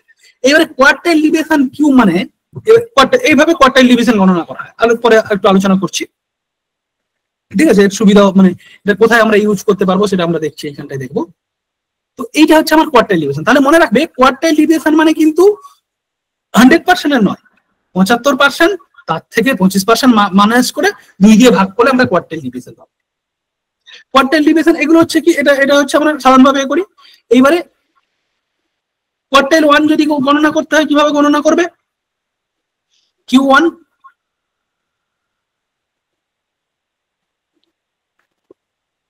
Q1 গণনা করার নিয়ম হচ্ছে লোয়ার লিমিট প্লাস মানে আনগ্রুপ ডেটার ক্ষেত্রে কি, গ্রুপ ডেটার ক্ষেত্রে Q1 কিভাবে নির্ণয় করবে বলতো? ডিভাইডেড বাই 4 করে দিবে টোটাল নাম্বার n যত। ধরো আমার বললাম আমার 80 জন স্টুডেন্ট আছে, 80 জন স্টুডেন্ট আছে আমি বললাম, তাহলে ওর যদি Q1 বের করতে হয় কি করবে? Q1 বের করতে হলে 80/4 মানে 20 হয়ে যাবে শতাংশ Q1। ভাগ করতে হবে, 4 দিয়ে ভাগ করতে হবে, 4 মানে 4 ভাগের 1 ভাগ, তাহলে 20। আমি যদি বলি Q2 বের করতে 50 এই 40 2 দিয়ে ভাগ করতে হবে 40। আমি যদি বলি Q3 বের করতে হবে 60। তাহলে 80 কে 3 দিয়ে ভাগ করতে হবে 60, ঠিক আছে? না স্যার 80 কে 3 দিয়ে নয়, 80 × 3/4 করতে হবে। ওই 60 হবে তো। হ্যাঁ অ্যানসার 60 আসবে স্যার। হ্যাঁ নিয়ম হচ্ছে ওই, মানে ধরো এটা যদি 80 × 1/4 এটা হচ্ছে Q1 বেরোবে, 80 × 1/2 এটা হচ্ছে Q2 বেরোবে, 80 × 1/3 এটা হচ্ছে 3/4 3/4 করুন স্যার। সরি 1/2 বলছি 3/4 হবে 3/4 ঠিক আছে। আচ্ছা লজিক্যালি সেকেন্ডটা 2/4 হয় 2/4 into 2/4। হ্যাঁ একদম তাই মানে বেসিক্যালি সহজভাবেই দেখো অত বিষয় মানে একান্তিক বিষয় মোটামুটি আমরা এভাবে বের করে নিতে পারবো ঠিক আছে। কিন্তু যদি গ্রুপ ডেটার ক্ষেত্রে হয় সেক্ষেত্রে আমাদের Q1 বের করার ক্ষেত্রে এই নিয়মটা বের করতে হবে L প্লাস n/4 এই জন্য এই সহজভাবে দেওয়া হয়েছে মানে এখানে n/4 minus f FQ1 into i। L মানে আমরা জানি কোয়ার্টাইল 1 এর যে লোয়ার লিমিট আর n/4 মানে হচ্ছে n মানে মূল সংখ্যা তাকে 4 দিয়ে ভাগ করতে হবে। f হচ্ছে নিচের শ্রেণীর ব্যবধানের ক্রমবর্ধমান ফ্রিকোয়েন্সি মানে সেই একই মানে ওই আমরা যেভাবে মিডিয়ান বের করেছিলাম। আর FQ1 মানে হচ্ছে Q1 এর ফ্রিকোয়েন্সি আর i হচ্ছে শ্রেণী ব্যবধান ঠিক আছে। এই 3/4 বেসিক্যালি এইখানে একটা ডেটা দেওয়া হয়েছে দেখো এখানেও বেসিক্যালি Q1 Q2 এই 25% ভাগ করেছে 1 2 3 4 5 6 7 8 9 10 11 12 ঠিক আছে। এগুলো আমি ডিটেইলসে যাচ্ছি না। তো বেসিক্যালি এভাবে এই সূত্রগুলো একটু দেখে রাখবেন ঠিক আছে। মোটামুটি এইভাবে আমরা Q1 বের করি মানে বেসিক্যালি আনগ্রুপ মানে পরীক্ষা যদি প্রশ্ন আসে আনগ্রুপ ডেটা থেকে আসবে গ্রুপ ডেটা থেকে আসবে। স্যার একটা প্রশ্ন আছে এইভাবে হ্যাঁ বলো স্যার বলছি এই যে কোয়ার্টাইল ডেভিয়েশন এটা স্যার গাণিতিক পদ্ধতিতে আর লেখচিত্রের মাধ্যমে কোনটাতে স্যার দ্রুত নির্ণয় করা সম্ভব হয়? আনগ্রুপ ডেটার ক্ষেত্রে তোমার মানে যদি আনগ্রুপ ডেটা থাকে তাহলে কিন্তু তুমি লেখচিত্র দিয়ে তাড়াতাড়ি নির্ণয় করে নিতে পারবে। যদি এরকম গ্রুপ ডেটা থাকে তাহলে লেখচিত্র দিয়ে ইউজ করতে পারবে না। এবার স্যার ধরুন এক্সামে যদি সাপোজ কোশ্চেন এলো যে কোয়ার্টাইল ডেভিয়েশন নির্ণয় করার ক্ষেত্রে মানে কোনটাতে দ্রুত নির্ণয় করা সম্ভব হয় তখন যদি গাণিতিক পদ্ধতিও থাকে লেখচিত্র থাকে তখন তাহলে স্যার কোনটা হবে? তাহলে সেখানে কন্ডিশন দেওয়া থাকবে একটা যে যদি গ্রুপ ডেটার ক্ষেত্রে হয় মানে যদি আনগ্রুপ ডেটার ক্ষেত্রে হয় এরকম 2 4 6 8 10 করে থাকলো বা এ থাকলো তাহলে সেক্ষেত্রে বা টোটাল মানে নাম্বার দেওয়া থাকলো এরকম করে সেক্ষেত্রে কিন্তু তুমি এ করে পেয়ে যাবে এনটা বার করবে Q1 Q3 বের করবে ভাগ করে দেবে মানে গাণিতিক উপায় পারবে। কিন্তু যদি এরকম এই মানে সরি এটা মানে লেখচিত্র উপায় তাড়াতাড়িও পেয়ে যাবে লেখচিত্র উপায় গাণিতিক মানে বেসিক্যালি লেখচিত্র উপায় পেয়ে যাবে তাড়াতাড়ি মানে লেখচিত্র উপায়ও পাবে গাণিতিক উপায়ও পাবে। কিন্তু যদি গ্রুপ ডেটার ক্ষেত্রে হয় সেক্ষেত্রে কিন্তু লেখচিত্রের উপর পাওয়া মুশকিল। গ্রুপ শ্রেণীবদ্ধ স্কোর হলে গ্রুপ ডেটার উপর পারবে না তাড়াতাড়ি বের করতে মানে লেখচিত্র দেখে ঠিক আছে। এরপর কোয়ার্টাইল মানে একটা কন্ডিশন দেওয়া থাকবে দেখবে হ্যাঁ সহজ গণনা করা যায় এবং বোঝা সহজ। এটা হচ্ছে বেশি প্রতিনিধিমূলক মানে রেঞ্জের থেকে কি এর গুরুত্ব অনেক বেশি ঠিক আছে। এটা বেসিক্যালি মানে স্কোরকে প্রভাবিত করে এই বিষয়গুলো আছে এগুলো দেখবে আমি পিভিটা তোমাদের একটু শেয়ার করে দেবো এটা ঠিক আছে। তো এক সেকেন্ড তো এই হচ্ছে বিষয়। এবার হচ্ছে এভারেজ ডিভিয়েশন। এভারেজ ডিভিয়েশন মানে কি আচ্ছা এই যে বেসিক্যালি এই যে বিষয়টা বললাম এই যে কোয়ার্টাইল ডিভিয়েশন কোয়ার্টাইল ডিভিয়েশন মানে বেসিক্যালি কি বলতো এই মিডিয়ান তো 50% মানে কোয়ার্টাইল ডিভিয়েশন যদি বলতে চাও তুমি মিডিয়ানের হাফ। যদি একটা নরমাল ডিস্ট্রিবিউশন হয় আমি ধরলাম এর মিডিয়ান হচ্ছে 50 এবং কোয়ার্টাইল ডিভিয়েশন যদি ধরি বেরোচ্ছে 20 বেরোচ্ছে মানে কি জানো তো কোয়ার্টাইল ডিভিয়েশন QD 20 মানে কি জানো তো এই মিডিয়ান থেকে এদিকে 10 জন আছে এদিকে 10 জন আছে বুঝতে পেরেছো। এই কোয়ার্টাইল ডিভিয়েশন এভারেজ ডিভিয়েশন করলে বুঝতে পারবে এটা আরো সুবিধা হবে। তো বেসিক্যালি এই যে 20 মানে ধরো আমাদের 50% মানে Q2 মানে কি 50% তো হ্যাঁ স্যার Q2 মানে 50 মিডিয়ান। হ্যাঁ তো আমরা যে এই যে Q3 মানে 75% থেকে Q1 বাদ দিচ্ছি 25% বাদ দিচ্ছি তার মানে কি দাঁড়িয়ে যাচ্ছে Q2 চলে আসছে তো তাকে 2 দিয়ে ভাগ করলে কত হচ্ছে 25 তাকে 2 দিয়ে ভাগ করলে কি বেরোচ্ছে কোয়ার্টাইল ডিভিশন বেরোচ্ছে তাই তো ডিভাইড বাই 2। তো এই যে 25 মানে হচ্ছে এই যে মিডিয়ান আছে না এই 25 এর দুদিকে 25 থাকবে 25 মানে 12 12 24 12.5 এদিকে থাকবে 12.5 এদিকে থাকবে এটা হচ্ছে রেঞ্জ। কোয়ার্টাইল ডিভিয়েশনও কিন্তু রেঞ্জ বিচ্যুতি ডিভিয়েশন মানে এটা মনে রাখবে যে এই যে সংখ্যা বের হচ্ছে এটা কিন্তু কোনো নাম্বার নয় এটা হচ্ছে প্রসার ভেরিয়েবিলিটি মানে এই রেঞ্জকে বোঝাচ্ছে।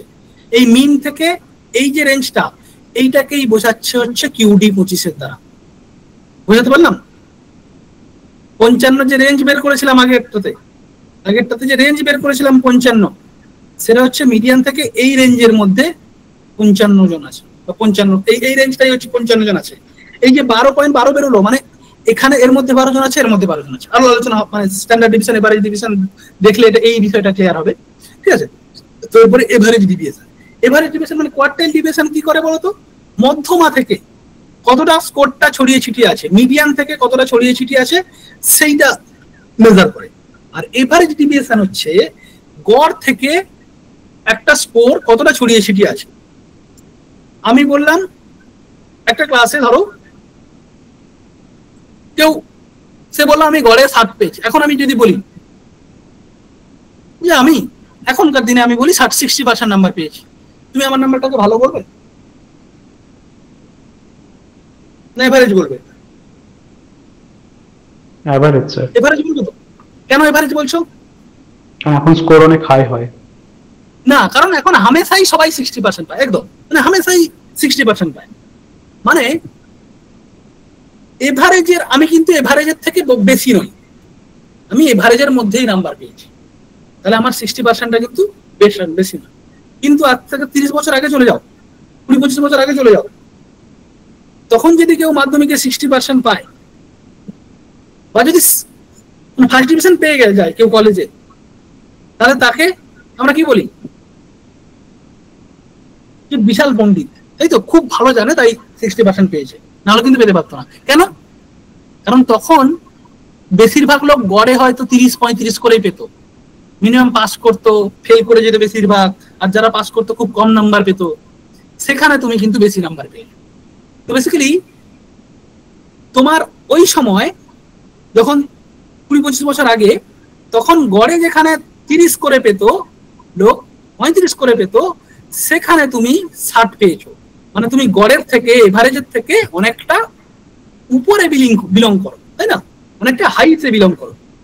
আবার এখন যদি দেখো, এখন হচ্ছে গড়ে সবাই 70% 80% করে পায়, তুমি সেখানে 60% পেয়েছো, মানে তুমি গড় থেকে মিন থেকে অনেকটা নিচে বিলং করো। অর্থাৎ এভারেজ ডিভিয়েশন হচ্ছে এটাই যে তুমি গড় থেকে কতটা এগিয়ে বা কতটা পিছিয়ে থাকছো, এইটা পরিমাপ করে হচ্ছে এভারেজ ডিভিয়েশন বা গড় বিচ্যুতি, মানে গড় থেকে তুমি কতটা দূরে আছো, এভারেজ ডিভিয়েশন, ঠিক আছে? তো বেসিক্যালি এখানে গড় বিচ্যুতি হচ্ছে মানে বিষমতার আর একটা পরিমাপ। তো গড় বিচ্যুতি হলো বিচ্যুতির চিহ্ন বিবেচনা না করেই স্কোরের গড় মান থেকে বিভিন্ন করে সমস্ত বিচ্যুতির গাণিতিক গড়। অর্থাৎ তুমি মানে বেসিক্যালি মূল কথা হচ্ছে যে গড় বিচ্যুতি হলো কেন্দ্রীয় প্রবণতার কিছু পরিমাপ থেকে গণনা করা একটা সিরিজের বিচ্যুতি গাণিতিক গড়, অর্থাৎ গড় থেকে নেওয়া গড়ের বিচ্যুতি, মানে গড় থেকে তুমি কতটা আগে এগিয়ে পিছিয়ে আসো, এটাকেই বেসিক্যালি গড় ডিভিয়েশন বা এভারেজ ডিভিয়েশন বলা হয়, ঠিক আছে? যেরকম আমার কোয়ার্টাইল ডিভিয়েশন কি দেখছিল যে এ থেকে কতটা আসো, তো এর মূল্য এর হচ্ছে মানে এভারেজ ডিভিয়েশন বা এডি নির্ণয়ের সূত্র হচ্ছে summation X bar by N, এটাকে বার চিহ্ন বলা হয়, দুটো এক্স বার। আমরা জানি সামেশন মানে গুণফল, ঠিক আছে? এইখানে এই যে বার, ধরো এক্স এর প্রথমে দু সাইড দুটো বার দেওয়া হয়েছে, মানে কি বলতো?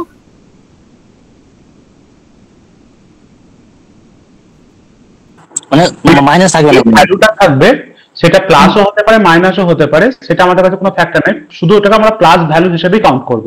মানে -5ও হতে পারে বা +5ও হতে পারে, কিন্তু ওটা আমরা এখানে শুধু 5 হিসেবে কাউন্ট করব, মাইনাস প্লাসের কোনো ভ্যালু থাকবে না, আমি যোগ করে দেব, ঠিক আছে? তার সমষ্টি মানে সামেশন মানে বেসিক্যালি আমরা এখানে তার আগে যে সিম্বলিং প্লাস মাইনাস সেগুলোকে আমরা কাউন্ট করব না, ঠিক আছে? আর যেহেতু তার আগে সামেশন লাগিয়ে দিয়েছি মানে সেগুলোকে আমি যোগ করে নেব। তো এইটা হচ্ছে যখন ডেটা অভুক্ত অবস্থায় মানে অগোষ্ঠীভুক্ত থাকে, মানে আনগ্রুপ ডেটা থাকে, তখন সেক্ষেত্রে আমরা এডি কিভাবে বের করি? তাহলে এডি বের করে এরকম ধরো 23, 34, 16, 27, 28, 29, 45, 26, 28, এগুলো আছে। এর বের করার নিয়ম কি? M equal summation X by N, মানে এটা হচ্ছে আমার মিন বের করার নিয়ম, ঠিক আছে? আমরা মিন পেলাম 28.3। এরপরে হচ্ছে স্কোর থেকে গড় বাদ দিয়ে সকল স্কোরের বিচ্যুতি নির্ণয় করতে হয়, ঠিক আছে? এটা মানে এই জায়গাটা আছে স্কোর। এই ধরো আমরা এখানে বেসিক্যালি আমরা এখানে মিনটা কত পেয়েছিলাম বলতো, 28.3, মানে বেসিক্যালি এই জায়গাটা আমরা মিন পেয়েছিলাম, ঠিক আছে, এই জায়গাটা আমরা মিন পেয়েছিলাম। আর বিচ্যুতি মানে হচ্ছে গড ডিভিয়েশন, মানে হচ্ছে বিচ্যুতি মানে কি বলতো, আমরা ডিভিয়েশন আগের ক্লাসে আলোচনা করেছিলাম যে মিন থেকে স্কোরকে বিয়োগ করলে, যদি আমি বললাম স্কোর 10, ধরো আমি বললাম একটা স্কোর 10 আর মিন হচ্ছে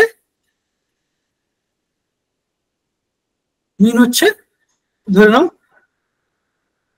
50, তাহলে এর বিচ্যুতি বা ডেভিয়েশন যাকে আমরা ছোট হাতের x দ্বারা রিপ্রেজেন্ট করি, এটা কিভাবে বের করবো বলতো, এটা বের করার নিয়ম হচ্ছে স্কোরটাকে আমরা x ধরি আর এটাকে m ধরি, ঠিক আছে, x স্কোর মাইনাস m, মানে স্কোর হচ্ছে 10 মাইনাস 50, মানে মাইনাস 40 হচ্ছে আমার এখানে এর বিচ্যুতি।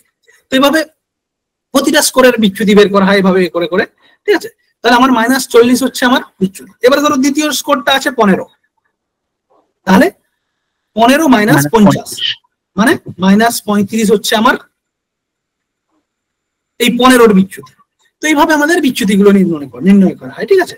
এবং সেগুলোকে আমরা অ্যাবসোলিউট ডেভিয়েশন, যখন আমরা বার দিয়ে দিচ্ছি দুটো, তখন সেটা হচ্ছে কি, এখানে দেখো মাইনাস আছে, এখানে মাইনাস আছে, এখানে কিন্তু মাইনাস মাইনাস কিছু ধরছে না, ঠিক আছে, সবগুলোকেই প্লাস হিসেবে কাউন্ট করছে। দিয়ে সামেশন এক্স বার বের করেছে 75.5, মানে 58 আর কি। তো এইভাবে যখন তোমার এডি হচ্ছে অ্যাজিউম, আচ্ছা এভারেজ ডেভিয়েশন, আর এন হচ্ছে 10, এখানে এন হচ্ছে 10, ঠিক আছে, কারণ এখানে দেখো 10টা সিরিয়াল আছে, 10টা নাম্বার আছে, এন হচ্ছে 10। তো এইভাবে এই যে এভারেজ ডেভিয়েশন হচ্ছে 7.58, ঠিক আছে। এইবারে এই 7.58 মানে কি বলতো, এর মানে হচ্ছে এভারেজ থেকে প্রত্যেকটা স্কোর গড়ে ওই পরিমাণ ছড়িয়ে আছে। একদমই তাই, একদম। দেখো এর মানে এর মিনটা আমরা কত পেলাম, এটা যদি এইভাবে করি, মিনটা কত পেলাম 10, আমরা 29 পেয়েছিলাম নাকি, না 28.3 পেয়েছিলাম, 28.3 পেয়েছিলাম। তো 29 ধরে নিলাম আমরা, যদি বা 30 ধরে নাও বোঝার সুবিধার জন্য, 30 যদি আমরা মিন ধরি, এইবারে এই এভারেজ ডেভিয়েশন মানে m plus minus 7.58, m plus minus 30, মানে 30 প্লাস মাইনাস 7.58, প্লাস মাইনাস মানে কি, এইখানে মিনে যদি 30 বসাও, এর প্লাসের দিকে লিখতে তো, এইদিকে 7.5 পর্যন্ত আছে, আর এইদিকে 7.5 পর্যন্ত বিস্তৃত আছে। মানে কি, এখানে 30-এর সঙ্গে 30-এর সঙ্গে যদি 7.5 যোগ করে নাও, কত হবে 37.5, তাহলে হাইয়েস্ট কত ওখানে 37.58, 37.58 কিন্তু এর হাইয়েস্ট। আর লোয়েস্ট এখান থেকে বিয়োগ করে দাও, 30 থেকে 7.5 বিয়োগ করে দিলে 22.5 হচ্ছে, বা যাই হোক করে হচ্ছে 2.42 হবে স্যার, 42। আচ্ছা 42, ঠিক আছে, তাহলে এটা হচ্ছে লোয়ার কোড। তো এভাবে মানে এভাবে আমরা লোয়ার, মানে এভাবে আমরা মানে মিন ডিভিয়েশন, এভারেজ ডিভিয়েশন এইটা বেরোলো, মানে তোমার মানে এভারেজটাকে কাউন্ট করতে হবে আমাদের, কিন্তু এভারেজটাকে ধরে চলতে হবে। আমি যদি বলি আমার এডি এভারেজ ডিভিয়েশন 10 বেরিয়েছে, আর আমার মিন ছিল 50, তার মানে কি আমার স্কোর 50 প্লাস মাইনাস 10, মানে 60 থেকে 40, 50-এর সঙ্গে 10 যোগ করলে 60, এবং 50-এর থেকে 10 বিয়োগ করলে 40। এই ভেরিয়েবলের মধ্যে, এই রেঞ্জের মধ্যে আমার ডেটাগুলো আছে, ঠিক আছে, এই রেঞ্জের মধ্যে আমার ডেটাগুলো আছে, অর্থাৎ এভারেজ থেকে এইগুলো এভাবে ছড়িয়ে আছে। এইবারে তাহলে এর বন্টনটা কিরকম হবে, এর বন্টনটা হবে দেখো এরকম, যদি আমরা এটাকেই কাউন্ট করি, তাহলে এভারেজ কত 50, আর হাইয়েস্ট হবে 60, আর লোয়েস্ট হবে 40। এইবারে ধরো একটা বন্টন আর একটা বন্টন ধরে নাও, সেখানে এডি হচ্ছে 30 আর মিন হচ্ছে 50, তার মানে কি? Highest 80, lowest 20। Highest 80, lowest 20। তাহলে এর যে এভারেজ ডিভিয়েশনটা আর এর এভারেজ ডিভিয়েশনটা কি কম না? রেঞ্জটা কম, মানে বিস্তৃতিটা কম, আর এর বিস্তৃতিটা কিন্তু বেশি। ঠিক আছে, এভাবে আমরা করে আমরা নরমাল প্রবাবিলিটি কার্ভ আঁকতে গিয়ে স্কাটোসিস কুইন্সিসের ক্ষেত্রে এগুলো আমরা দেখবো। ঠিক আছে, তো এইভাবে। আর গ্রুপ ডেটার ক্ষেত্রে আর কিছুই নয়, গ্রুপ ডেটার ক্ষেত্রে সামেশন এফেক্টস বের করতে এই করতে হয়। ঠিক আছে, ইউজ করতে এই সূত্রটা। গ্রুপ ডেটার ক্ষেত্রে আমরা যেখানে আনগ্রুপ ডেটার ক্ষেত্রে summation X bar by N করে দিয়েছিলাম, সেখানে ফ্রিকোয়েন্সির সঙ্গে এটা কিন্তু এফেক্ট সামেশন এফেক্টস দিয়ে ভাবে করতে হয়। এবারে এভারেজ ডিভিশনের মূল সমস্যা কি বলতো?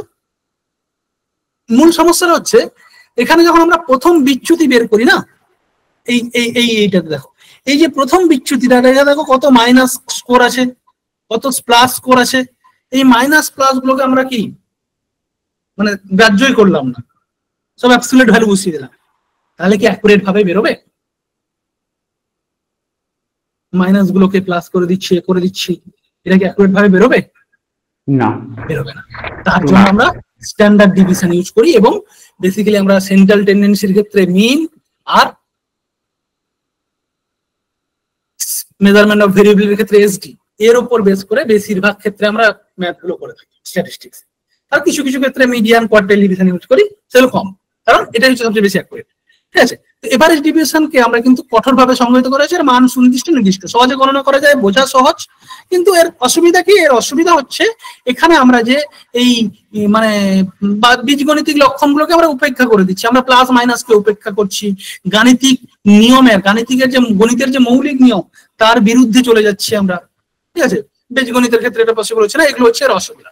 ঠিক আছে, তো বেসিক্যালি এর জন্য আমরা স্ট্যান্ডার্ড ডিভিশন ইউজ করে আলোচনা করব। তো এই গড় বিচ্যুতি ব্যবহার করা হয় যখন গড় থেকে সমস্ত বিচ্যুতি আকার অনুসারে ওজন করার ইচ্ছে হয়। যখন দেখতে চাইছো যে তুমি বাড়িতে এসে বললে যে আমি 60% ম্যাথে 60% পেয়েছি, তোমার বাবা বিশাল খুশি যে আমার ছেলে 60% পেয়েছে। মানে সে প্রাইমারি স্কুলে মানে দেখো যারা যেসব ছেলে মেয়ের বাবা মা নার্সারিতে পড়ে না, তাদের এরকম একটা অ্যাটিটিউড হয়। হ্যাঁ, আমার ছেলে 10-এ 10 পেয়েছে, 20-এ 19 পেয়েছে। ওদের প্রশ্ন এমন করা হয়, ওদের এমন শেখানো হয় যাতে 20-এ 19ই পায়। তারপরে দেখো যখন প্রাইভেট স্কুলটা পে করে যখন গভর্নমেন্টে যাচ্ছে, তখন দেখবে নিটফল 0, কিছুই শিখতে পারেনি। হ্যাঁ, নাম মানে বিশেষ করে যারা ছোট একদম যায়, দেখবে এই নাম লিখে দিয়েছো, একে 1 দিয়ে দাও। হ্যাঁ, বাবার নাম কি, একে এটা লাল কালার না সবুজ কালার, সেইটা চিহ্নিত করে দিচ্ছে, তাতেই নাম্বার দিয়ে দিচ্ছে, দিয়ে বলছে আমার ক্লাস টেস্ট হয়েছিল 10-এ 10 পেয়েছে আমার ছেলে, বা আমার বিশাল গর্ব। বেসিক্যালি এইটা হচ্ছে কি বলতো, এইটা দেখবে সবাই 10-এ 10 পায়, ওটা এমন ভাবে করা হয়। সেখানে কিন্তু 10-এ 10, 10-এ 9 কোনো ব্যাপারই না। এইবারে তুমি ধরো বললে যে আমি ম্যাথে 60% পেয়েছি, তোমার বাবা মা খুশি, কিন্তু দেখা গেল বেশিরভাগ ছেলে মেয়েরা ওখানে 90% পেয়েছে, সেখানে তো সে 60% পেয়েছে। তাহলে সেই নাম্বারটা কিন্তু খারাপ, সেই খারাপটাকে আমরা ভালো বলে দিচ্ছি।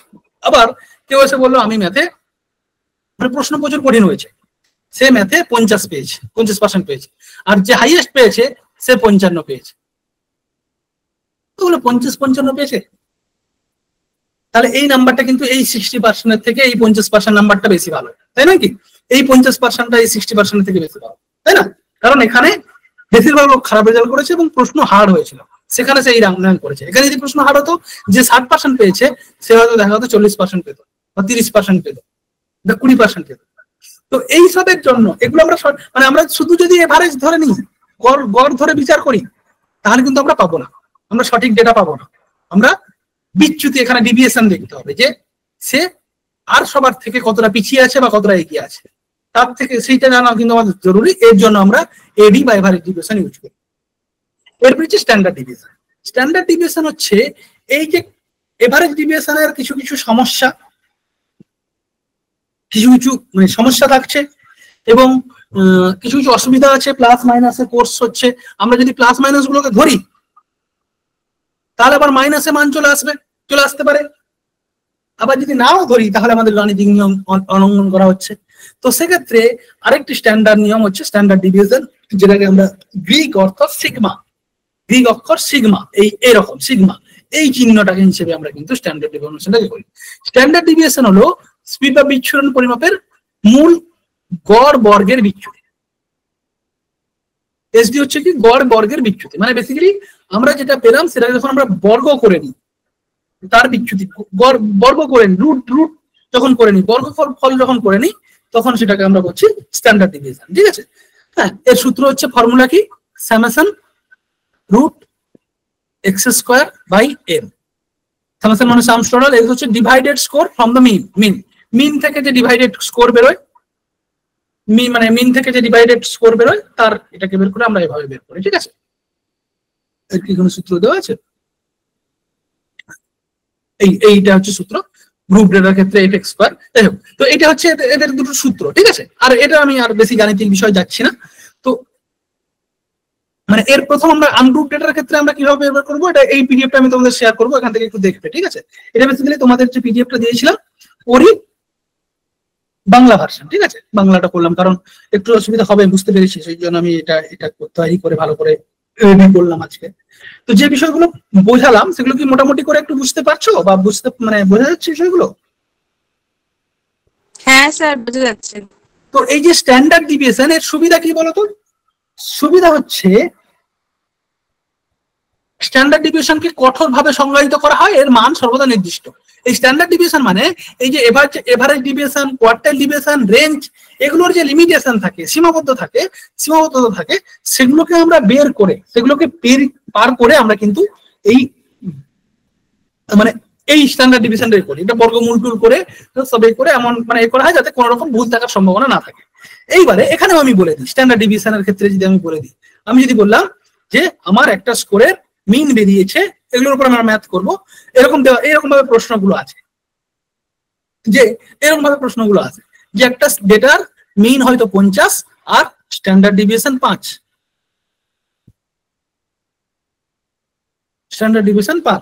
ঠিক আছে, তাহলে এর মানে 50% উপর নরমাল প্রবাবিলিটি কার্ভের উপর বেস করে আসে আলোচনা করব যে এর Q1 এর মধ্যে স্ট্যান্ডার্ড ডিভিয়েশন গুলোকে কিভাবে রিপ্রেজেন্ট করা হয় বলতো, একটু দেখিয়ে দিচ্ছি এখানটায়। তো এই যে একটা নরমাল প্রবাবিলিটি কার্ভের এইটা হচ্ছে যদি মিন হয়, স্ট্যান্ডার্ড ডিভিয়েশনকে কিভাবে করা হয় জানো তো? একটা নরমাল প্রবাবিলিটি কার্ভের এটা হচ্ছে 1 sigma 1 sigma 2 sigma 3 sigma 4 sigma 5, ঠিক আছে, আর হচ্ছে sigma -1 sigma -2 sigma -3 sigma -4 sigma -5। হ্যাঁ, ঠিক আছে, এইগুলো হচ্ছে, সেগুলো সব হচ্ছে এসডি, এগুলো সব হচ্ছে স্ট্যান্ডার্ড ডিভিশন 1 2 3 4। এবারে আমরা যদি বলি মিন 50 এসডি 5, তার মানে কি বলতো? তার মানে হচ্ছে এখানে 50 প্লাস মাইনাস 5, তাই তো? মানে এই সিগমা 1 এর মধ্যে কি বলো বলতো? 50 থেকে 5 যোগ করলে কত হবে? এইখানে দেখবে 55, আর 50 থেকে 5 বিয়োগ করলে 45, এইখানটায় দেখবে 45 থাকবে। এইবারে ধরো এখানে 45 আছে, এইখান থেকে এই 45 থেকে আবার যদি 5 বিয়োগ করো এখানে দেখবে 40 আসছে, এইখানে দেখবে 35 আসছে, এখানে 30, এখানে 25, আবার এদিকে 55 60, 5 করে বেড়ে যাবে। মানে বেসিক্যালি 5 সিগমা আছে, মানে যেটা তোমরা প্রথমবার বের করলে 55, তারপরে 5 করে বেড়ে যাবে, 60 থেকে 65, 65 থেকে 70, 70 থেকে 75, এইভাবে কিন্তু ডিস্ট্রিবিউশন গুলো থাকে। এগুলো আমরা নরমাল প্রবাবিলিটি কার্ভে যখন আলোচনা করবো সেখানে দেখবো, ঠিক আছে? এগুলো সবই মানে এরপরে নরমাল প্রবাবিলিটি কার্ভ যখন দেখবো, স্কাটোসিস কুইনেস দেখবো, সবই হচ্ছে স্ট্যান্ডার্ড ডিভিশনটা থাকবেই, মাস্ট থাকবে। তো স্ট্যান্ডার্ড ডিভিশন কিন্তু আমরা বেসিক্যালি যেটা বললাম যে এইটা হচ্ছে কঠোরভাবে সংজ্ঞায়িত এবং এর মান সর্বদা নির্দিষ্ট, ঠিক আছে? এখানে বীজগণিতিক সমস্ত রকম প্রক্রিয়া আমরা ইউজ করতে পারবো, ওখানে অনেক গাণিতিক বৈশিষ্ট্য আছে। কিউ এবং এটির বিপরীতে এই স্কোরের ওঠানামা কম প্রভাবিত হয়, মানে স্কোর বাড়ুক কমুক স্ট্যান্ডার্ড ডিভিশন কিছু বেশি ওঠানামা করে না, একদম কম ওঠানামা করে, মানে রুট বর্গমূল করে নেওয়ার ফলে তো ওগুলো অনেক হয়ে যায়, ঠিক আছে? এবং এটি হচ্ছে বিষমতা পরিমাপের সবচেয়ে নির্ভরযোগ্য এবং সঠিক পরিমাপ করে হচ্ছে আমাদের স্ট্যান্ডার্ড ডিভিশন, ঠিক আছে? এর অসুবিধা কি? বোঝা কঠিন, গণনা করা একটু কঠিন। স্ট্যান্ডার্ড ডিভিশন চরম স্কোরকে গুরুত্ব দেয় এবং স্কোরের গড়ের কাছাকাছি স্কোরকে ক্ষতি করে। অর্থাৎ স্ট্যান্ডার্ড ডিভিশন কি, মানে ছড়িয়ে ছিটিয়ে যতটা আছে সেটা যতটা ভালোভাবে পরিমাপ করে, গড়ের কাছাকাছি যারা আছে সেটাকে একটু ক্ষতি করে দেয়, এটা ঠিক করতে পারে, ঠিক আছে? কারণ এখানে বিচ্যুতির বর্গ, যা আকারে বড় তুলনামূলক ছোট বিচ্যুতি তুলনামূলকভাবে বড় আছে এগুলো যাচ্ছে। তো আমাদের বেসিক্যালি এখানে সবচেয়ে বিশ্বাসযোগ্য সর্বাধিক স্থিতিশীলতা পরিমাপ হচ্ছে স্ট্যান্ডার্ড ডিভিশন, এই জন্য আমরা স্ট্যান্ডার্ড ডিভিশন বেশিরভাগ ক্ষেত্রে আমরা ব্যবহার করি। ঠিক আছে, তো এই হচ্ছে আমাদের মোটামুটি আজকের আলোচনার বিষয়। তো এরপরে তোমাদের আজকে যে বিষয়টা এরপরে হচ্ছে আমরা এখান থেকে এমসিকিউ প্র্যাকটিস করবো। ঠিক আছে, তাহলে আরো সুবিধা হবে। তাহলে প্রথমে আমরা যে এমসিকিউ গুলো আলোচনা করব সেটা হচ্ছে, এক সেকেন্ড দাঁড়াও, সেটা হচ্ছে প্রথমে আমরা যে এমসিকিউ গুলো আলোচনা করব সেটা হচ্ছে এই রেঞ্জ থেকে মানে যেহেতু আমরা quartile division, range, standard division এগুলো পড়লাম, তো এগুলো থেকেই প্রথমে এমসিকিউ গুলো আলোচনা করব, তারপরে আমরা মিন মিডিয়ান মোডের উপর বেস করে সেখান থেকে এমসিকিউ আলোচনা করব। এক সেকেন্ড দাঁড়িয়ে যাও জাস্ট।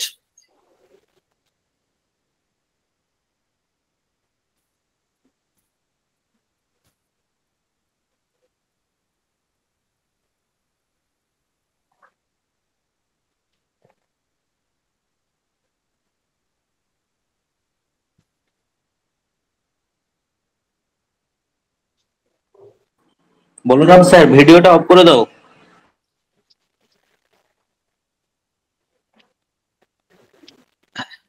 আচ্ছা, স্ক্রিন শেয়ার হয়েছে, চলো এটাকে করেছি, কমেন্ট বক্সটা এখানে ওপেন করে নিই তাহলে সুবিধা হবে।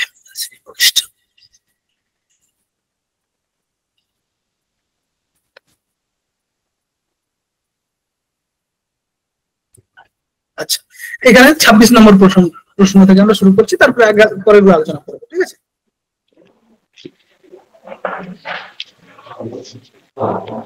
এখানে বলছে, এখানে দেখো প্রথম প্রশ্নটা আছে, which is not a measure of variability, নিচে কোনটি ভেরিয়েবিলিটি বা পরিমাপক নয়? B sir. একদমই তাই, হ্যাঁ, মানে সবাই আনসার করলো। এখানে মিন কিন্তু নয়, range, quartile division, standard division এগুলো থাকে। আচ্ছা, সিম্পলেস্ট ভেরিয়েবল, সবচেয়ে সহজ পরিমাপক এখন কোনটি ভেরিয়েবিলিটির ক্ষেত্রে? রেঞ্জ। একদম, রেঞ্জ হচ্ছে সবচেয়ে সহজ। ঠিক আছে, এরপরে রেঞ্জকে আমরা কিভাবে ডিফাইন করি, মানে জাস্ট কনসেপ্টটা ক্লিয়ার করে দেওয়ার জন্য। Sir option B sir. B highest to low.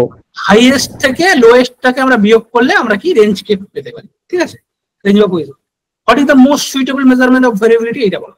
Sir সবাইকে টাইপ করতে বলুন স্যার। আচ্ছা, সবাই একটু টাইপ করো তো, টাইপ করে আনসার করো। মেসেজ বক্স সামনে খুলে রেখেছি, দেখতে পাবো।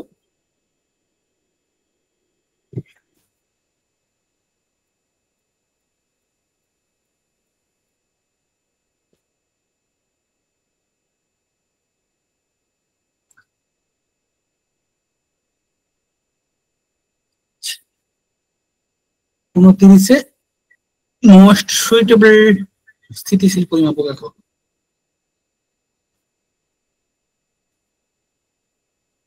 একদমই তাই, স্ট্যান্ডার্ড ডিভিয়েশনটা হচ্ছে আমাদের কি সবচেয়ে বাইএসডি, এটা হচ্ছে আমাদের মানে ভেরিয়েবিলিটি যতগুলো মেজারমেন্ট হচ্ছে তার মধ্যে সবচেয়ে বেশি সুইটেবল। ভেরিয়েন্স কি? ভেরিয়েন্স কোনটা বলতো? Average of deviation, sum of deviation, square of SD, square of মিন।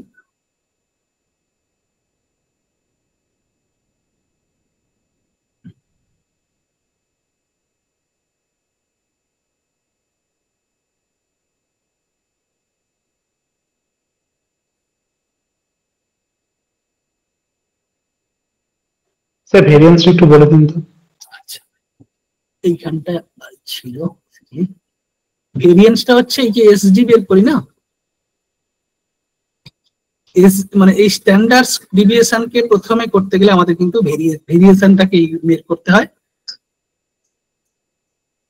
তো স্ট্যান্ডার্ড ডিভিয়েশন হলো এটা মূল বর্গের, আচ্ছা মূল বর্গ বর্গ বিচ্যুত। ঠিক আছে, তো বেসিক্যালি ভেরিয়েন্স হচ্ছে, আছে কি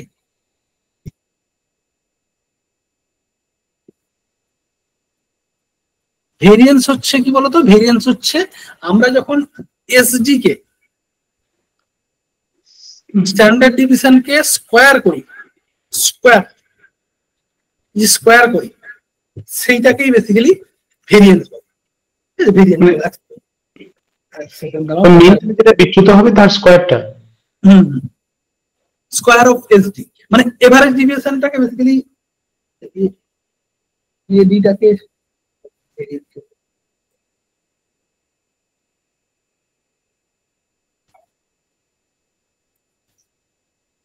ঠিক আছে, ভেরিয়েন্সটা তোমাদের পরের ক্লাসে একটু বলে দেবো, ঠিক আছে।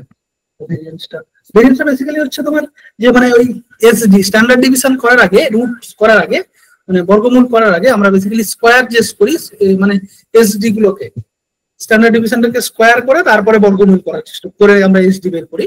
তো সেক্ষেত্রে এই যে স্কোয়ার করা হয় সেটাকে মানে বেসিক্যালি এভারেজ ডিভিয়েশনটাকে প্রথমে আমরা মানে স্কোয়ার করে তারপরে রুট বর্গমূল করি, ঠিক আছে। তো এই যে স্কোয়ার অফ এসডি এইটাকে বেসিক্যালি ভেরিয়েন্স বলা হয়, ঠিক আছে। তার মানে কি এক্স মাইনাস এম এর স্কোয়ার যেটা ওইটাই বিচ্যুতি এক্স, হ্যাঁ মানে এই যে মানে বিচ্যুতি বের করি এক্স মাইনাস এম, ঠিক আছে। আর X minus score minus M যেটা বেরোলো সেটাকে যখন আমরা স্কোয়ার করে দিচ্ছি, স্কোয়ার করি তখন সেটাকে বলা হয় মানে ভেরিয়েন্স। মানে ধরো আমরা স্কোর পেলাম হয়তো এক্স মাইনাস এম পেয়ে আমি ধরো স্কোর পেলাম, আমি মানে বিচ্যুতি পেলাম 5, আর এই 5-এর ভেরিয়েন্সটা হচ্ছে 5-এর স্কোয়ার মানে 25, ঠিক আছে। এটা হচ্ছে মানে ভেরিয়েন্স আর square of SD. Sir variance বলতে মানে যে সকল ওই যে বিচ্যুতি গুলো থাকে ওটাকে মানে স্কোয়ার করতে হয়, করে তার যে যোগফল থাকে ওই যোগফলটাকে যে মোট যে মানে স্কোরটা থাকে ওইটা দিয়ে ভাগ করার পরে যে মানটা পাওয়া যায় স্যার সেটাই তো ভেরিয়েন্স। আচ্ছা, ঠিক আছে, ভেরিয়েন্সটা আমি পরের ক্লাসে আর দেখে বলে দিচ্ছি, ঠিক আছে। মানে যদি ঠিক হয় তাহলে আমি যেটা বললাম ওটা ঠিক হবে না স্যার। না মানে স্কোরের ভেরিয়েন্স এটা বলছি, তারপরে যখন তুমি মানে পুরো ডেটার মানে বন্টনের যখন ভেরিয়েন্স বের করবে তখন তো তোমাকে সবগুলোকে করে করতে হবে, ঠিক আছে। ভেরিয়েন্সটা আমি পরের ক্লাসে করছি। আচ্ছা, এইখানে পরের প্রশ্ন দেখো 31-এ বলছে if standard division SD 0 all value আর, তাহলে কি হবে? সেম হবে, ডিফারেন্ট হবে, নেগেটিভ হবে না 0 হবে? যদি স্ট্যান্ডার্ড ডিভিশন 0 হয় তাহলে সমস্ত মান কি হবে?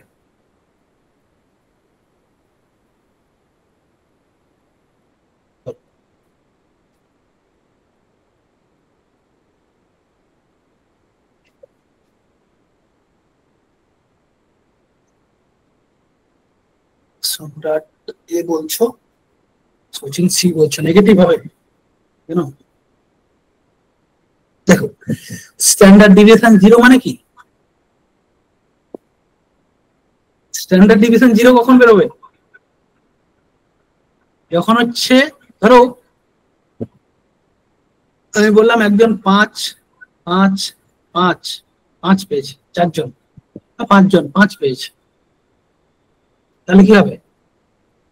এখানে কোনো স্ট্যান্ডার্ড ডিভিশন বেরোবে, ভেরিয়েন্স বেরোবে, বিচ্যুতি বেরোবে কোনো? না স্যার, সেমই থাকবে ভ্যালুগুলো। তো মানে ভেরিয়েন্স কেন বেরোয়? কারণ হচ্ছে স্কোর গুলো আলাদা আলাদা হয়। তোরা একটা যখন কেউ পরীক্ষা দেয় তখন কেউ 40 পায়, কেউ 60 পায়, কেউ 80 পায়, কেউ 100 পায়, 90 পায় কেউ। তাহলে এই ভ্যারি করেই তো ভেরিয়েন্স বেরোয়, বিচ্যুতিটা তখনই বেরোয় যে আলাদা হয় বলে।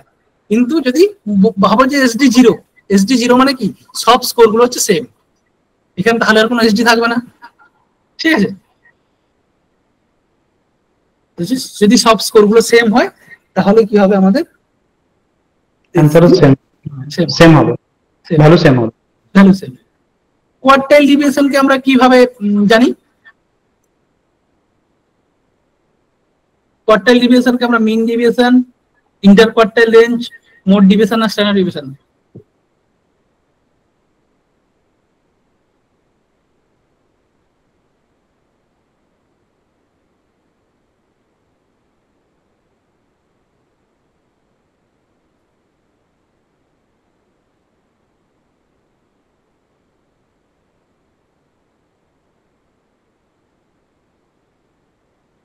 একদমই তাই, কোয়ার্টাইল ডিভিয়েশনকে আমরা basically inter quartile range, inter quartile মানে কি?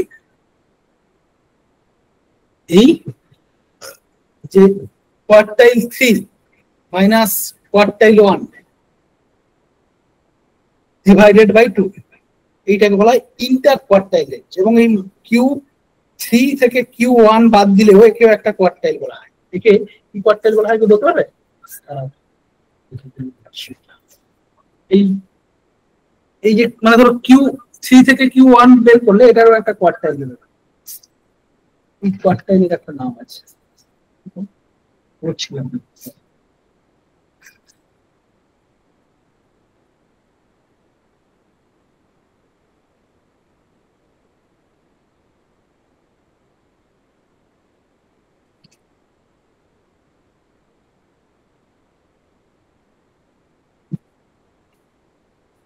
এটা ইন্টার কোয়ার্টাইল বলে, আর ওইটাকে কোয়ার্টাইল ইন্টার সেমি কোয়ার্টাইল রেঞ্জও বলে। হ্যাঁ, সেমি কোয়ার্টাইল। এই যে কিউ থ্রি থেকে কিউ মানে Q Q three minus Q one, এটাকে সেমি কোয়ার্টাইল রেঞ্জ বলে, ঠিক আছে? আর এটাকে বলে ইন্টার কোয়ার্টাইল রেঞ্জ, কিউটাকে কিউডিটাকে ইন্টার কোয়ার্টাইল রেঞ্জ। আচ্ছা, স্কোয়ার রুট অফ ভেরিয়েন্স, যখন ভেরিয়েন্সকে আমরা স্কোয়ার রুট করি তখন সেটা কি বেরোয়? এই যে 30 এর দাগেরটা, তখন সেটা হচ্ছে একদম এসডি। আচ্ছা, the formula of SD for ungroup data is, ungroup ডেটার জন্য এসডি নির্বাচনের জন্য কোন ফর্মুলা ইউজ করি আমরা?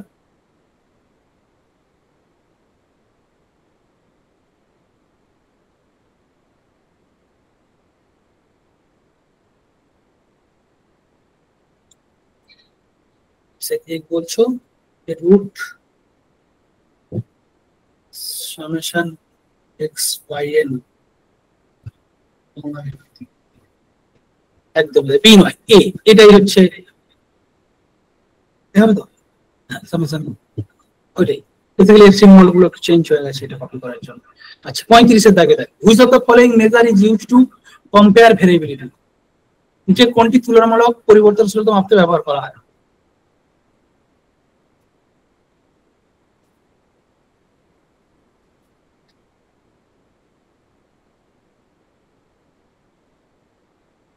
এটাও, এটা কি হবে 35 এর দাগেরটা? না স্যার, এসছি না তুলনামূলক।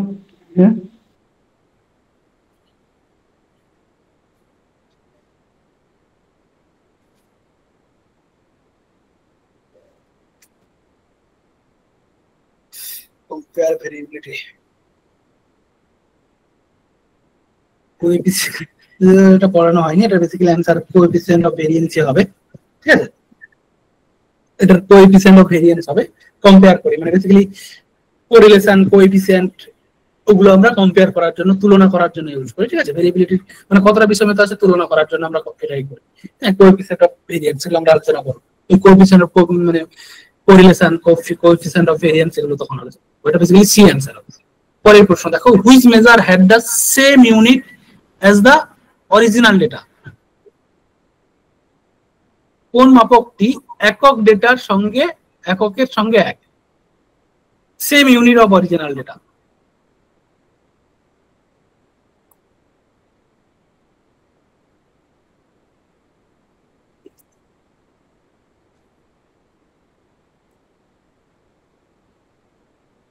অরিজিনাল যে ডেটা তার সেম ইউনিটের মতো করে থাকে।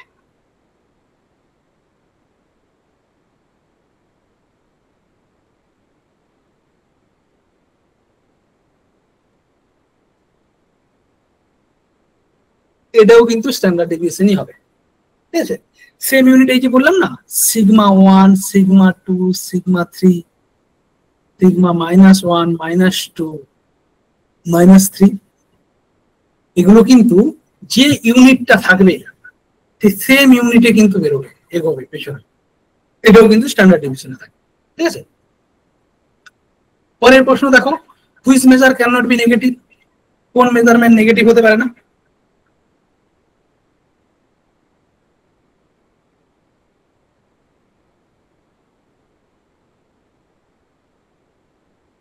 ST sir. একদম, স্ট্যান্ডার্ড ডিভিশন কিন্তু নেগেটিভ হতে পারে না। আচ্ছা, মিন ডিভিয়েশন কিভাবে আমরা ক্যালকুলেট, আচ্ছা mean deviation calculated from, mean deviation কোথা থেকে আমরা ক্যালকুলেট করতে পারি বলো?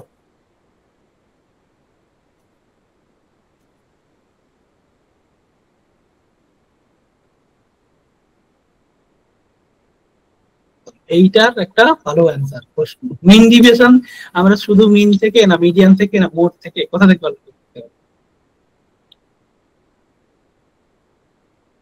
না সব জায়গা থেকে ক্যালকুলেট করতে পারবো মিন ডিভিয়েশন?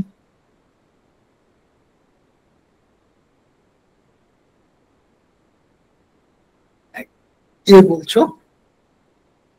দেখো মানে মিন ডিভিয়েশনের ক্ষেত্রে কিন্তু আমরা বেসিক্যালি এভারেজ ডিভিয়েশন বা এডি, মিন ডিভিয়েশন যেটাকে আমরা বলছি, এটা মিন ডিভিয়েশন বললেও এখানে আমরা কিন্তু মিন মিডিয়ান মোড অর্থাৎ সেন্ট্রাল টেন্ডেন্সির যে কোনো জায়গা থেকে আমরা মেজার করতে পারবো, ক্যালকুলেট করতে পারবো। কেন বলতো? কারণ হচ্ছে আমরা নর্মাল প্রবাবিলিটি যে কার এনপিসি, নর্মাল প্রবাবিলিটি আলোচনা করব। এনপিসির মাঝখানটা তো পুরোটাই তো সবকিছু কাউন্ট হয়ে যায় 50%। এনপিসি, হ্যাঁ এনপিসি যদি আমরা কোনো ডেটাকে যদি আমরা ধরে নিই যে সেটা নর্মাল প্রবাবিলিটি কার্ভকে ফলো করছে, তাহলে তার মানে হচ্ছে এই মিন মিডিয়ান মোড একই জায়গায় অবস্থান করবে। এই যে সরলরেখাটা আছে এখানে মিন মিডিয়ান মোড একই জায়গায় মিলিয়ে ফলো করবে। মিন ডিভিয়েশন আমরা কিন্তু মিন মিডিয়ান মোড সবটা জায়গা থেকে আমরা ক্যালকুলেট করতে পারি। ঠিক আছে, অল অফ দ্য অ্যাবভ এক্ষেত্রে আমাদের সঠিক অ্যান্সার হবে, ক্যালকুলেট করতে পারি, আলোচনা করব। ঠিক আছে, এবং আমরা এখানে পজিটিভ স্কুইনেস এর উপর বেস করে আসবে যে ধরো কোনো ডেটার মিন বড় মিডিয়ান ছোট মোড ছোট, তাহলে সেটা পজিটিভলি স্কুইড না নেগেটিভলি স্কুইড। কোনো ডেটার ধরো মিডিয়ান বড় মিডিয়া বা মোড বড়, হ্যাঁ মোড বড় হয়ে গেছে মিন ছোট হয়ে গেছে, সেক্ষেত্রে আমরা তাকে কোন রকম স্কুইড বলবো সেগুলো আমরা আলোচনা করবো। ঠিক আছে, আচ্ছা আবার এখানে এটি যাচ্ছি না, কোএফিসিয়েন্ট অফ ভেরিয়েন্স যাচ্ছে না এটা। আচ্ছা, QD stand for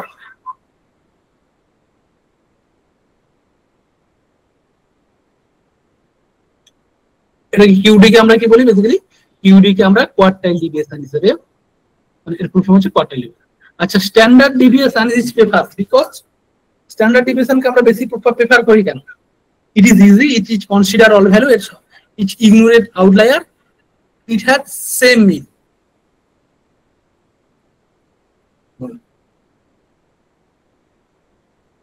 standard deviation consider all value, একদম স্ট্যান্ডার্ড ডিভিয়েশনকে আমরা প্রেফার করি কারণ এ কিন্তু সব ভ্যালুকে সব নাম্বার গুলোকে কনসিডার করেই তৈরি হয়, 100% গুলো কভার করে। Mean deviation is the average of, mean ডিভিয়েশনটা হলো এভারেজ র স্কোরের ফ্রিকোয়েন্সির অ্যাবসলিউট ডিভিয়েশনের কোয়ার্টাইল ডিভিয়েশন।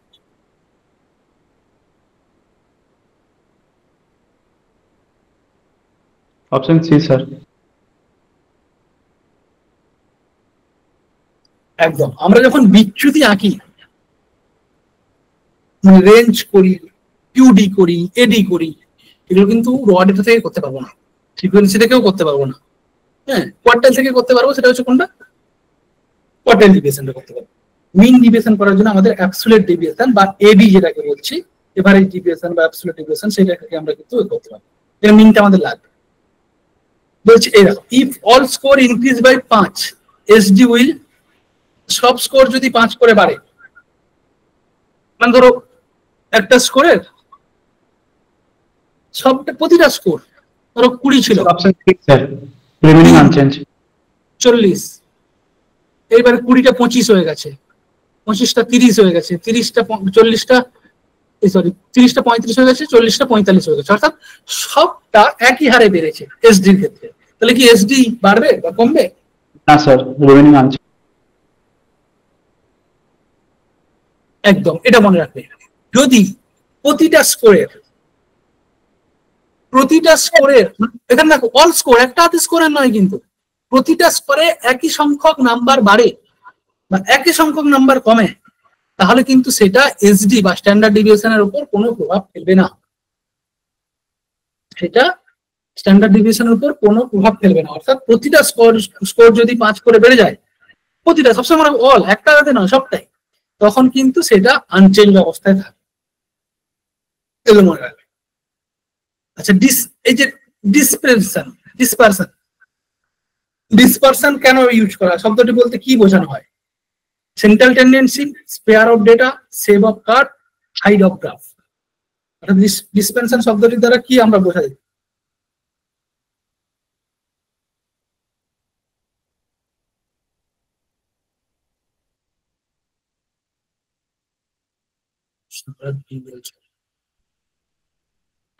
একদম বেসিক্যালি এই যে ভেরিয়েবিলিটি, ডিসপেনশন, এগুলো সবই দ্বারা আমরা স্পেয়ার অফ ডেটাগুলো কতটা ছড়িয়ে ছিটিয়ে আছে সেইটাই দেখা হয়।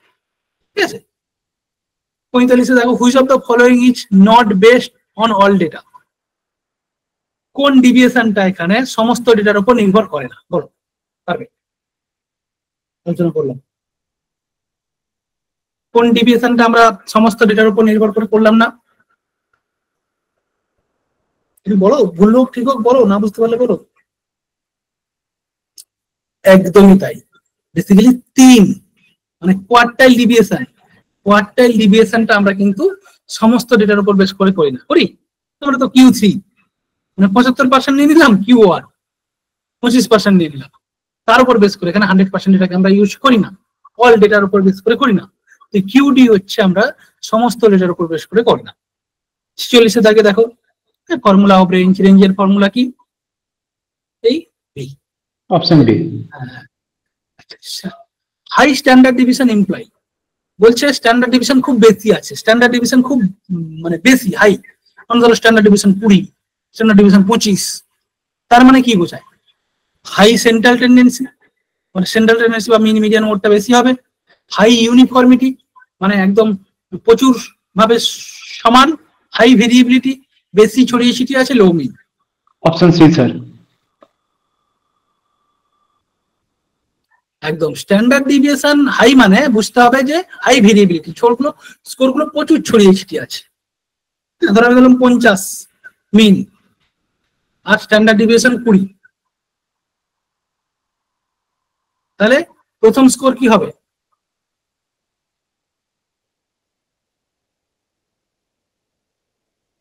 70, আর 50 থেকে 20 বাদ দিলে 30। ঠিক আছে, মানে এইভাবে 20 করে রেঞ্জ করবো, অর্থাৎ অনেকটা ছড়িয়ে ছিটিয়ে আছে এটাগুলো। হাই ভেরিয়েবিলিটি, স্ট্যান্ডার্ড ডিভিশন বেশি মানে বেশি হচ্ছে মানে তার বিষমতাটা বা পরিবর্তনশীলতাটা, ভেরিয়েবিলিটিটা সেটা বেশি। যদি বলা হয় যে একটা স্ট্যান্ডার্ড এসডি ইজ মিনিমাম, সেই ডিস্ট্রিবিউশনটা মানে এসডি বা স্ট্যান্ডার্ড ডিভিশন কম আছে, তাহলে বন্টনটিকে আমরা কি বলবো? More displace, less displace, positively skewed. Option D sir. তাহলে এই ক্ষেত্রে যদি বাড়ে, মানে আমরা যখন বলছিলাম এসডি হাই, তখন সেটা হচ্ছে কি, তখন হচ্ছে হাই ভেরিয়েবিলিটি, আর যখন এসডি লো তখন হচ্ছে বেসিক্যালি লেস ডিসপেনশন বা কম ছড়িয়ে ছিটিয়ে আছে। এটার মানে বন্টনটি হচ্ছে কম ছড়িয়ে ছিটিয়ে আছে, মানে বন্টনটির কার্ভ কিরকম হবে? বন্টনটির কার্ভ হবে এইরকম টাইপের, এইরকম টাইপের। আর এই যে প্রথম হাই এসডি, এর বন্টনটা কিরকম বলতো? এইরকম টাইপের হবে, মানে প্রচুর ছড়িয়ে ছিটিয়ে আছে, এখানে হচ্ছে ছড়িয়ে ছিটিয়ে কম আছে। ঠিক আছে, 49 দেখো, which of the following influence by extreme value. এইখানে কোন মানগুলো এক্সট্রিম ভ্যালু দ্বারা প্রভাবিত হয়? SD, median, mode. SD sir.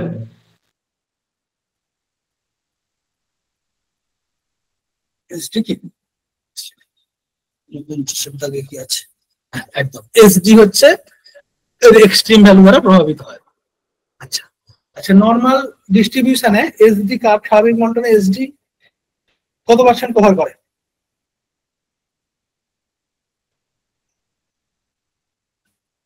বলতে পারবে? এই যে এসডি কার্ভ হয়, স্ট্যান্ডার্ড ডিভিশনের যে কার্ভ হয়, এই কার্ভটা কত পার্সেন্ট কভার করে? বলতে পারবে কেউ?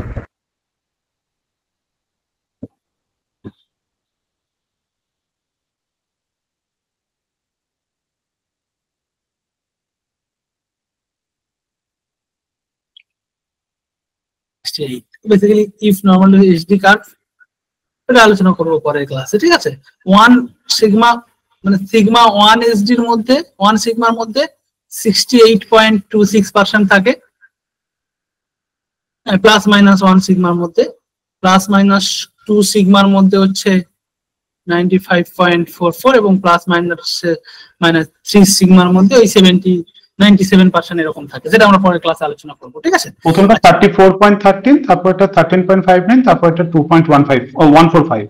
হ্যাঁ, ওই এই যে 68.26 এর আবার দুই ভাগ হয়, প্লাস মাইনাসের মধ্যে থাকে, তো প্লাসে হাফ আলোচনা স্যার করতে যেটা পারবো। স্যার যে স্কোরটা বললেন ওই সিগমা 3 তে, ওটা স্যার 99.74% থাকে। হ্যাঁ 99.7%, হ্যাঁ মানে এরকম 99 পয়েন্ট সামথিং থাকে, ঠিক আছে? এখানে আর কয়েকটা আলোচনা করে নিই প্রশ্ন, তারপরে ই করে দেবো। Most appropriate average for qualitative data, এটা এইগুলো এই মোট দেখবো স্ট্যাটিস্টিক্সে সবচেয়ে আমরা অ্যাভয়েড করি মোটকে, মোট থেকে বেশি প্রশ্ন আছে। মোস্ট অ্যাপ্রোপ্রিয়েট কোয়ালিটেটিভ ডেটার ক্ষেত্রে মোস্ট অ্যাপ্রোপ্রিয়েট এভারেজ বের করার জন্য আমরা কি ইউজ করি বলুন? মোড। কোয়ালিটেটিভ ডেটা আছে, দেখো গুণগত ডেটা মোড হবে স্যার। মোট। হ্যাঁ এই জায়গাতে কাছে ভালোই প্রশ্ন আছে, এই ট্রিকি প্রশ্ন টাইপের, মানে সবচেয়ে সহজ কিন্তু ওই সময় সবচেয়ে কঠিন মনে হয়ে যাবে। মানে কঠিন বলতে খুব ইজি ভাবে সব মিনে ঠিক মেনে দেবে। Which of the following measure require order of data, কোন ধরনের মেজারমেন্ট করার জন্য ডেটাগুলোকে অর্ডার অনুযায়ী সাজাতে হবে, ক্রমানুসারে সাজাতে হবে? মিডিয়ান। একদম, মিডিয়ান করার জন্য আমাদের ক্রমানুসারে ছোট থেকে বড় বা বড় থেকে ছোট এভাবে সাজাতে হবে। কারণ কি, মিডিয়ানটা হচ্ছে পজিশন, জায়গা, এটা কোনো সংখ্যা নয়। আচ্ছা এই গ্রুপ এইটা দেখো, 22 এর দাগে দেখো, which central tendency is most affected by change in all value? all value change হলে কোনগুলো সবচেয়ে বেশি প্রভাবিত হয়? Sir option A sir, sir একদম মিনটাই সবচেয়ে বেশি কিন্তু প্রভাবিত হয়, মিডিয়ানটা একটু কম প্রভাবিত হয়, মিডিয়ানও প্রভাবিত হয়, কম হয়, আর মোটটা একদম। এইখানে এই প্রশ্নটা দেখো তো 21 নম্বরে, এই ডিস্ট্রিবিউশন, একটা ডিস্ট্রিবিউশনে কি বলছে, মিন, আচ্ছা এই পজিটিভ ডিসক্রিমিনাস এর উপর আসছে, মিন 50, মোট 40, মিডিয়ান 45, এইটাকে পজিটিভ স্কুইল বলবে, নেগেটিভ স্কুইল বলবে, না সিমেট্রিক্যাল বলবে? তো বলতে পারবে এটা, মানে মিন বড় স্যার পজিটিভ হবে, তারপরে মোট, তারপরে মিডিয়ান, এই সরি মিডিয়ান, তারপরে এমডি, আর ধরো এমও, মোট, ঠিক আছে? তো বেসিক্যালি এটাকে পজিটিভ স্কুইনেস বলে, এগুলো আমরা আলোচনা করবো ক্লাসে। আচ্ছা, which is not affected by extreme value, কোনটি চরম মান দ্বারা প্রভাবিত হয় না? মোড। দাগে এক সেকেন্ড দাঁড়াও, দেখে দাগে কি অ্যান্সার আছে। এটা সি হবে না স্যার, মিডিয়ান না, চরম ভ্যালুর সঙ্গে মিডিয়ানের কি সম্পর্ক? কুড়ির দাগে সি অ্যান্সার আছে, মোট নয়, সি হবে। মিডিয়ান না স্যার? হ্যাঁ মানে মিডিয়ানই হবে, মোট নয়। কি আছে সি 20 দাগেরটা? হ্যাঁ মিডিয়ান হবে, মিডিয়ান হচ্ছে চরম ভ্যালু দ্বারা প্রভাবিত হয় না। এই মোটটা, মিনটা সবচেয়ে বেশি চরম ভ্যালু দ্বারা ইফেক্টেড হয়। হ্যাঁ, এই জন্য আমরা কি মিডিয়ানটা ইউজ করি, কারণ এটা হচ্ছে পজিশন। আর মোডের তো accurate value mode actually sir পর্যবেক্ষণের দ্বারা বের করা যায় সহজেই স্যার। সহজে, মানে আমরা হ্যাঁ ওই জন্য স্যার এখানে একদম এখানে when all value are mean, median, mode দুটোই যখন সমান হয়ে যায়, তখন সেটাকে আমরা কি বলি? Zero mean that same value cannot be determined.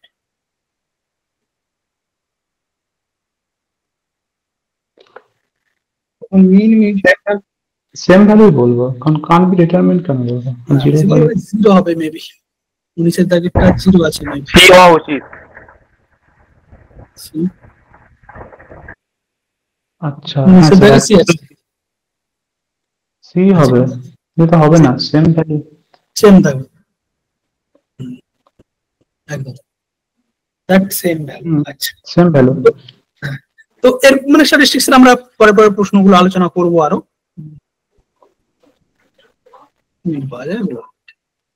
আচ্ছা এই তো in a bimodal distribution,